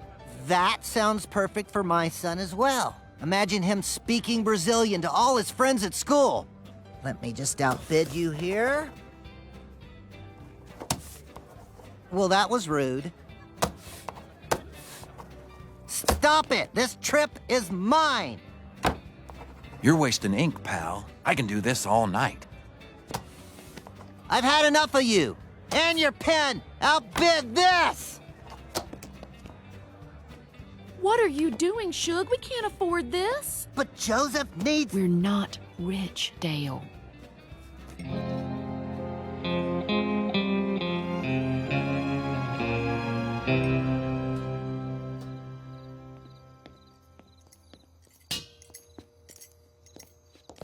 Hey. Wherever you just came from, thank you for not inviting me. I failed, Hank. Joseph's not fitting in.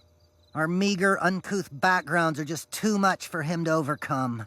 Have you ever thought that maybe Joseph just doesn't belong at that school? Of course he does. He has to. Joseph will have a better life if he's part of that world. Come on, you've seen Annie. Well, you know, Dale, a better life means different things to different people. You need to think about what's best for Joseph. You're right, Hank. I know what I have to do.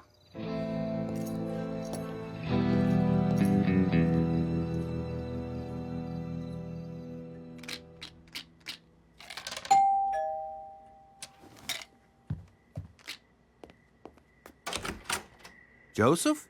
I'm supposed to live with you now.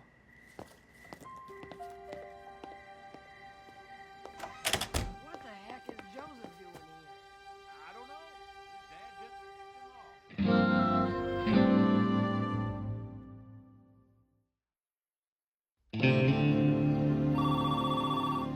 The occupants at this address are not home.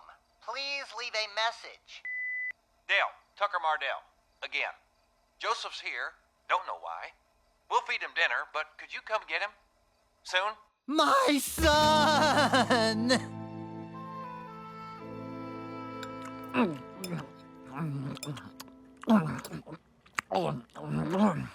Dad, can you pass the corn? Why'd you call me Dad? My real dad told me to call you Dad. I guess you're my brother now. Wanna wrestle? Okay, let's drive you home.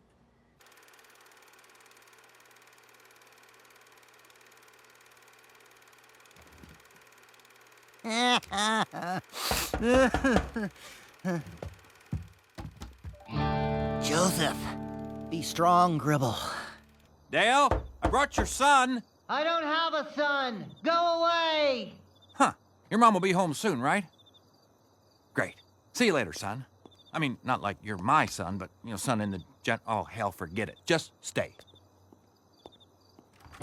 You're still here? No. Go back to the rich people. But, Dad! It's for your own good. Get!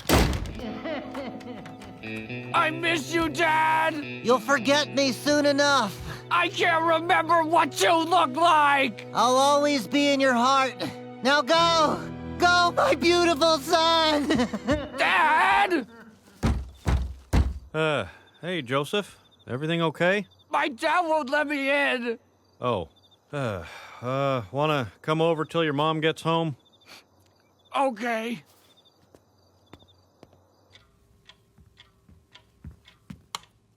Oh, Dale, you scared me, Shug. Nancy, I have something to tell you. I am a husband and an exterminator, but above all, I'm a father. And it's my responsibility to provide the best for my child. That is why I've given away our only son, our precious boy, to be raised by rich people. What are you talking about, Dale? I just saw Joseph at the hills. What? He can't stay with them. They're worse than us. Dad? Joseph? Oh, Joseph, I've missed you so much. Look at you. You grew out your hair. I'm sorry it didn't work out with my new dad. It's okay, son. It's over now. You're back home, and I'll never let you go again. I'm glad. Go on to your room. We kept it just the way you left it. I'm so happy Joseph's back. Our house is alive again with the pitter-patter of his giant feet. And I've made a decision. I'm pulling him out of Spencer Academy. Yeah, all right. That's great news, Dale. Of course, when Spencer finds out I took Joseph and spent their bribe money, they're gonna be angry. Looks like the Gribbles are going into hiding. That can't be your answer to everything, Dale. But these are powerful people, Hank. I can't cross Mardell Steele or Uncle Chuck. Who knows what they'd put in my breakfast meats or drop on my head. Why don't you just pay him back? I'll give you some money. Then Joseph could come back to Tom Landry, and you won't have to burn off your fingerprints. I will, too. Cross country is the only god-dang winning sport Tom Landry has right now. I'd pay anything for that not to be true. Yeah, man, I dang old Abe, anybody would, man. That's it. I'll fundraise my way out of this. If the people at Spencer taught me one thing, it's that if you serve food, you can beg for money.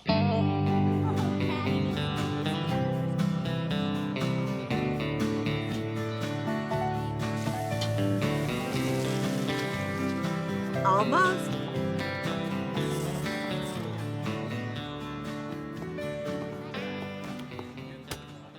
Thank you all for coming today and being so loose with your wallets. Because of your generosity and overwhelming desire for a winning football season, my son will be returning to Tom Landry. Longhorns! Fellas, having a good time? Oh, you bet. This party's got my two favorite things, barbecue and Joseph back at Tom Landry. Yep, it's a good day to be a Longhorn, I tell you what.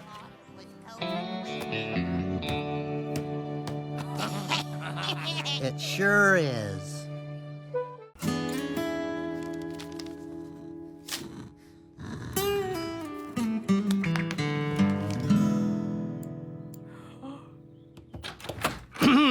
Everybody, I have a listing.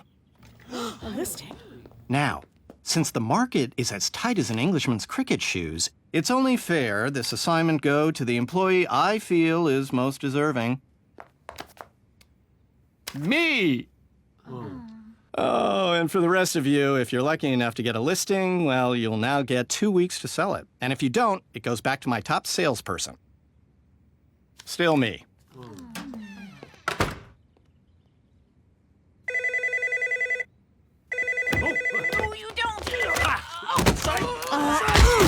Sizemore Realty, this is Peggy Hill speaking, but you can call me your realtor.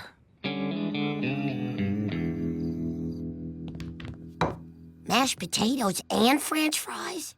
If it's bad news, Mom, just let me have it. Let the starches flow like water.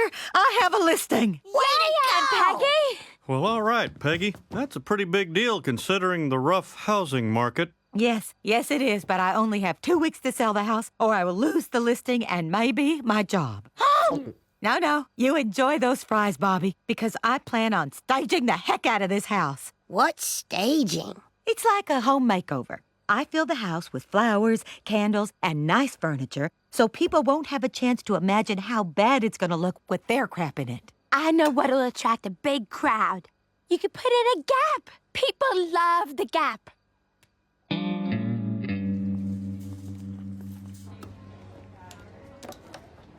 The last hose you'll ever buy. I've had to buy it 3 times, and I'm buying it again.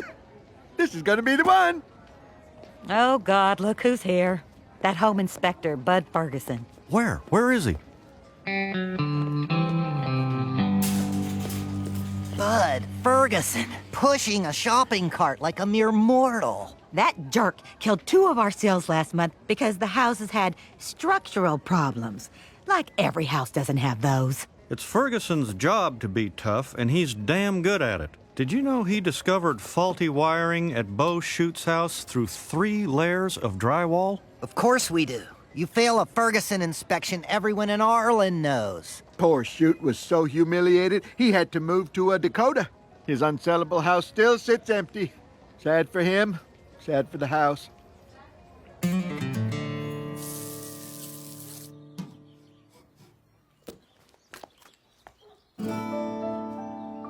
I will sell this house by 1 p.m.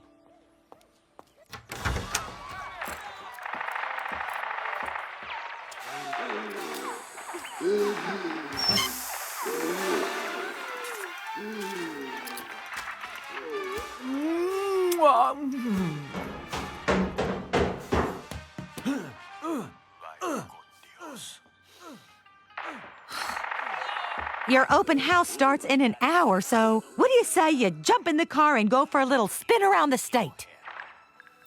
Even if I was physically capable of getting into an automobile, I ain't going nowhere with outsiders in the house. They'll steal our stuffs. The open house was a disaster. That woman, she kept kissing her ferret on the mouth. I don't know who I felt worse for. Oh, ugly people sure do ruin a lot. They've done studies with newborns, and if given the choice, babies would rather go to pretty strangers than their own ugly parents. Well, obviously babies are not as stupid as they look. That's it, Nancy, that's what I need. Beautiful people. If I populate the open house with beautiful people, no one will notice the ugly ones. And who are the best-looking people in town? Well, librarians after they take off their glasses, and actors. I will go with the actors.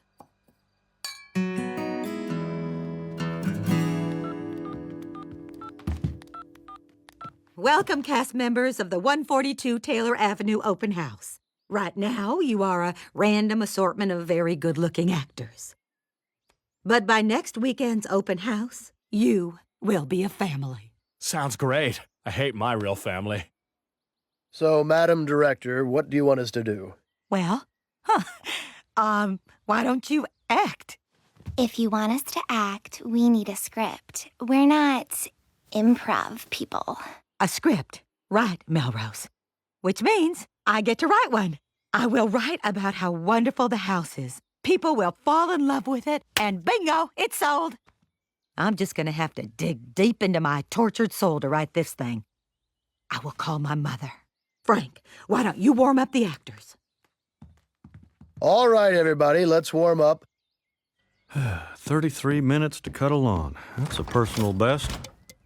Unique New York. Unique New York. What the? New York. Unique New York. Unique New York. Unique Hey, Dad, check it out. New York. I'm an actor.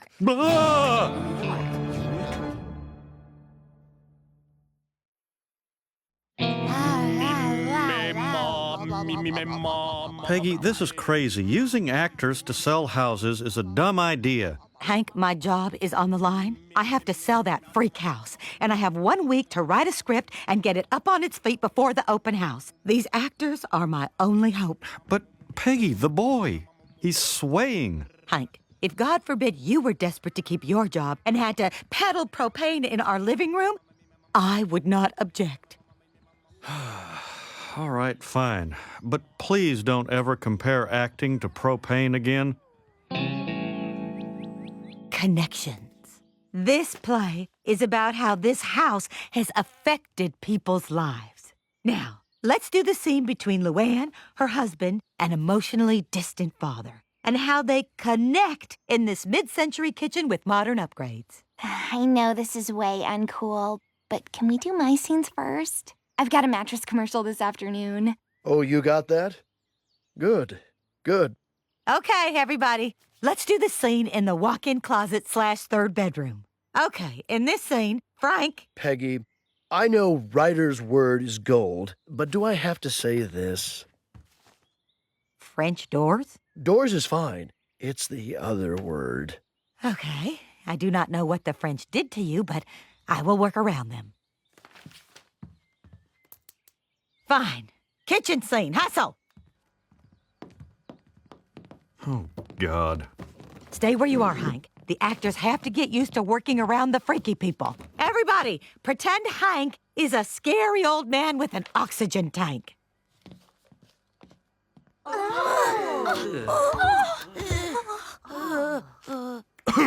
Girls, I've got good news and bad news. I'll start with the bad. Your mother is dead. Mother! But the good news is that her memory will live on in this house. Its sturdy frame just like hers, and large bay windows, like your mother's big blue eyes, that will never open again.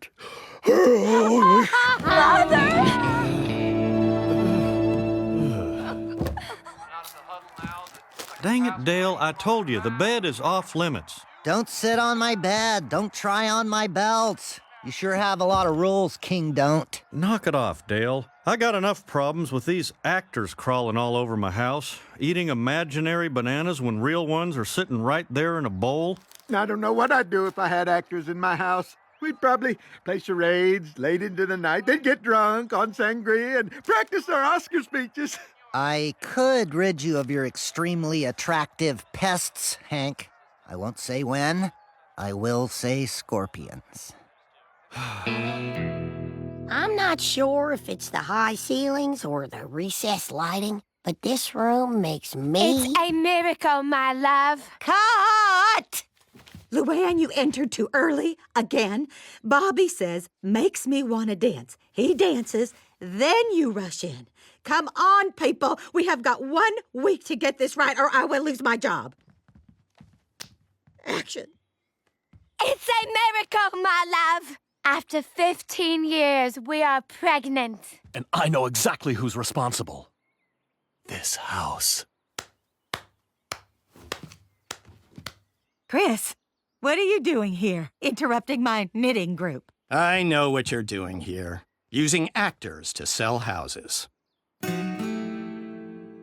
Brilliant. You're making real estate history, Peggy, and I want to be a part of it. More specifically, I want a part in it. He's not even hot. Well, it wouldn't be fair to just throw you in. See, these are professional actors. All love the womb, that they're first being bred, then give my tongue like leave to love my head. Well, you're my boss. Another guy. Great. There goes my chimney monologue. Fine. I'll rewrite the freaking thing.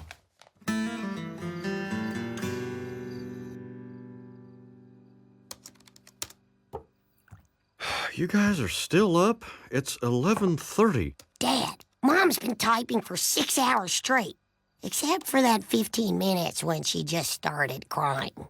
Hank, it is impossible to please all my actors. But I just did. Oh, forgot to save.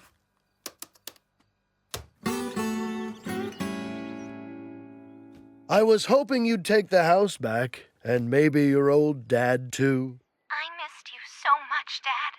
Hug me. Where is Melrose?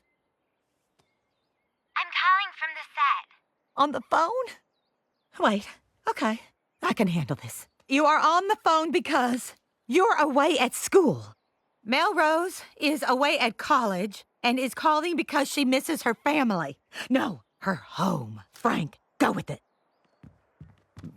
I know you're trying to break the cycle, being the first one in the family to graduate college, but we miss you. And more importantly, the house misses you.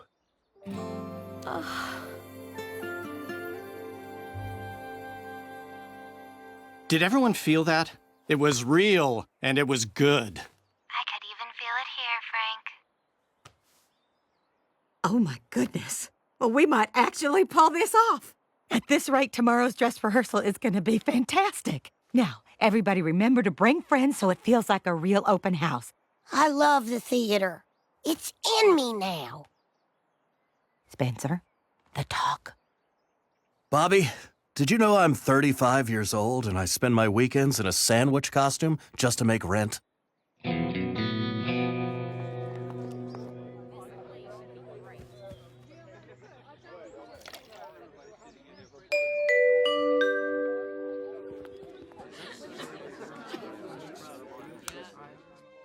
This is the story of a family. But it's not about the people in the family. Nay, it's a story about what keeps them together. This is the story of a house. Good Lord. They told me you died in the war. I did. I saw the white light, God, the whole nine. But while there, I couldn't stop thinking about home. So I couldn't stay dead. You can start the party. Cousin Joey has arrived. I didn't knock because I never do.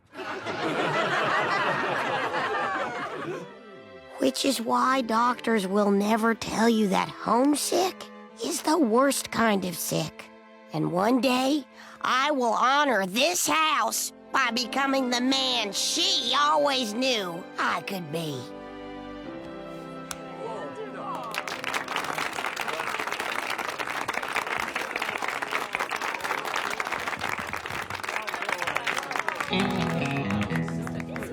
Brava, Peggy, brava! Again, this play idea, genius. I, however, have surpassed that genius and gone on to create a new level of genius by inviting a client to the show. Oh, good. You are my target audience. Come on, how much did you love it? It was great. So great, I made an offer on the house.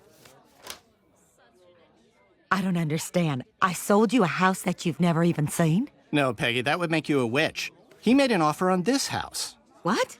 But this is my house. It's not for sale. Even at $25K over asking price? With a full cash deposit? Sold!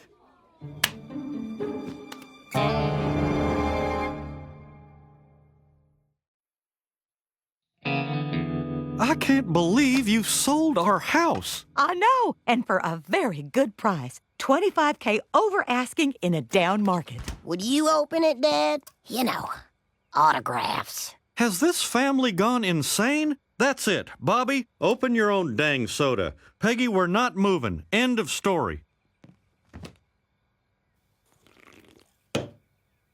I am sorry, Hank. When I sold our house, I was drunk on the powerful elixir that is fame. But we cannot back out of this sale. It will destroy my reputation, which after tonight is off the freaking charts. Well, that's just too bad. I'm not selling this house, Peggy. But Hank, there would be a huge penalty if we back out. It could be $10,000. I'm not paying anything. You have to get us out of this. End of discussion. Okay, Hank. I will find a way to keep our house. Actors got us into this. Actors will get us out. I do appreciate you letting me see the place during the day. Psst, yo, your loan payment's L to the 8. If you don't cough up the Skrilla, you'll have to answer to the Jets.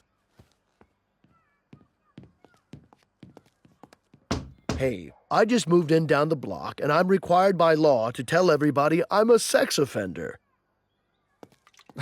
Good Lord. Just ignore them. They're actors. Sir, I'm going to level with you. This is all a big mistake. Our home is not for sale. I have no interest in selling the house where I raised my boy and my dog. See now, this is exactly the kind of life I want. No, this is my life, and you can't have it. Kill the train, Bobby. I'm going to get some sleep. Unless you plan on selling the bed. You will regret that, Dig, because I have figured out a way to get out of the sale and protect my reputation as super realtor. All we have to do is not pass the inspection. There's no way this house will fail an inspection. Sure it can, if we stage it to make it look damaged. And our inspector is Ferguson, so it will be easy to fail. Ferguson, your reputation can take the hit because there's no goddamn way I'm looking like a fool in front of the greatest inspector of our generation. Hank, there isn't any other way. We can't afford the penalty. Master craftsman versus master inspector. I wonder if you'll fight to the death. So, we're definitely not gonna be friends with Ferguson? Maybe we can be frenemies. A love-hate relationship's the next best thing. I'm sorry, Bill. We're not going to be anything with Ferguson after I fail his inspection, and everyone in Arlen hears about it. Problem remains, how will you fail? Your house is perfection. Well, you got me. I've taken such good care of my home, I don't even know what a bad one looks like. This beam's rotting, and over there you've got your termite damage, and look what I can do. How is that even possible? That's nothing compared to this. Put some brown around the edges so it looks like it's progressed to phase 2. And Bobby, when your mom's done with the ladder, replace her air filter with, Mr. Dotrieves. Dad, if it makes you feel better, I don't want to be an actor anymore. Thank you, son.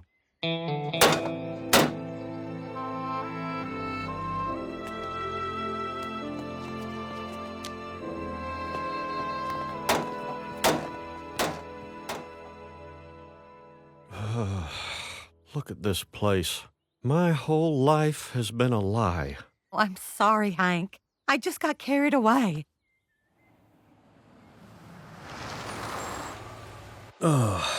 I'm gonna vomit. Be strong, Hank. Remember, this is the only way to save our house. But if you need to, we could use an extra carpet stain in Bobby's room. Doorbell doesn't work. It's not dangerous, but it is a violation.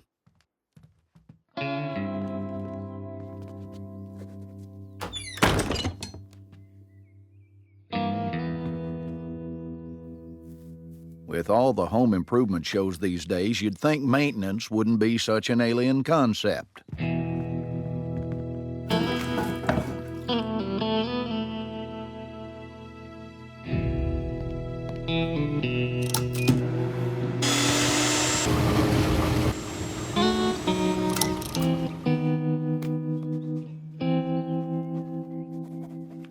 Oh, this is really horrible.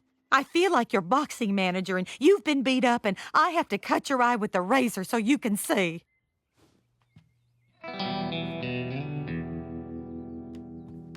If I were a joking man, I'd say here's the damage, but I'm not.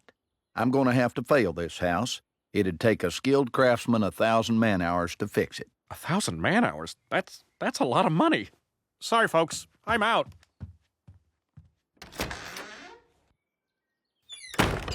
Care to read my report, Mr. Hill? No, I'll wait and read it with everyone else in town. I'm thinking the master craftsman who destroyed this house should have no problem repairing it. You're talking over my head here, sir.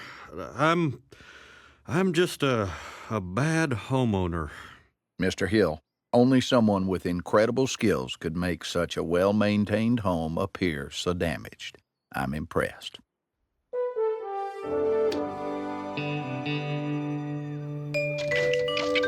This is a house of healing. Uncle Jeb, you don't need that oxygen tank to breathe in here. Once upon a time, in a land where the mountains kissed the sky and the rivers sang gentle lullabies, there was a small village named Evergreen. Evergreen was surrounded by an ancient forest known as the Whispering Forest. The forest was magical, and its trees were said to whisper secrets to those who listened closely. In this village lived a brave and curious young boy named Leo. Leo loved exploring the forest, but he had never ventured beyond its edge, where the trees grew thicker and the whispers grew louder. Villagers told tales of a hidden treasure deep within the forest, but no one had ever found it. The mysterious map. One crisp autumn morning, while exploring a forgotten part of the village's attic, Leo discovered an old, dusty chest. Inside the chest was a tattered map with strange symbols and a drawing of a golden tree. The map had a note attached: to find the treasure, follow the whispers of the forest. Leo's eyes sparkled with excitement. He knew this was his chance to uncover the forest's secrets. With a heart full of courage and a satchel packed with supplies, Leo set off into the whispering forest. The Path of Whispers. As Leo entered the forest, he was enveloped by the soft rustling of leaves and the gentle murmur of whispers. The map's path led him to a series of enchanting landmarks. The first was a shimmering pond surrounded by silver lilies. The whispers guided Leo to the pond's edge, where he discovered a small golden key hidden beneath the lilies. The key was intricately carved with symbols matching those on the map. Leo tucked the key into his satchel and continued on his journey. The Enchanted Clearing. The next landmark on the map was an enchanted clearing where the trees formed a perfect circle. In the center of the clearing stood a grand oak tree, its branches reaching high into the sky. The whispers grew louder here, forming a soft melody. Underneath the oak tree, Leo found an ancient stone pedestal with a small, intricately carved box on top. The box had a keyhole that perfectly matched the golden key he had found. With a trembling hand, Leo inserted the key and opened the box. Inside the box was a delicate silver locket and another note: to unlock the locket's magic, you must help someone in need. A call for help. As Leo read the note, he heard a faint cry for help. Following the sound, he discovered a small, injured fawn trapped in a tangle of thorns. The fawn's eyes were filled with fear, and it was struggling to free itself. Leo gently approached the fawn and carefully cut away the thorns. Once the fawn was free, it nuzzled Leo in gratitude. The fawn's mother, who had been watching from a distance, approached and spoke in a soothing voice. "Thank you for helping my little one," the mother said. "In return, I will guide you to the next part of your journey." The Hidden Grove. The fawn's mother led Leo to a hidden grove deep within the forest. The grove was bathed in golden light, and at its center was a magnificent tree with leaves that sparkled like diamonds. This was the golden tree from the map. Beneath the tree, Leo found a small, glowing stone embedded in the roots. The stone was warm to the touch and seemed to pulse with a gentle light. He took the stone and felt a wave of magic wash over him. The treasure revealed. With the glowing stone in hand, Leo returned to the enchanted clearing and placed the stone into the silver locket. The locket shimmered brightly and opened to reveal a beautiful, golden heart-shaped locket. Inside the locket was a tiny key, which seemed to glow with its own light. The whispers of the forest guided Leo to a hidden door at the base of the grand oak tree. The tiny key unlocked the door, revealing a hidden chamber filled with dazzling treasures, golden coins, sparkling jewels, and ancient artifacts. But the true treasure was not the riches, it was a magical book titled The Heart of the Forest. The book's pages were filled with wisdom and stories of the forest's magic and its creatures. A new guardian. Leo realized that the true value of the treasure was the knowledge and the responsibility it carried. The book explained that the Whispering Forest needed a guardian to protect its magic and help those in need. Leo accepted this role with pride and returned to his village as the new guardian of the Whispering Forest. He shared the stories and wisdom from the magical book with the villagers, teaching them about the forest's wonders and how to live in harmony with nature. The Whispering Forest flourished under Leo's care, and the villagers came to respect and cherish its magic. Leo's bravery and kindness became legendary, and the Whispering Forest remained a place of enchantment and wonder. A legacy of magic.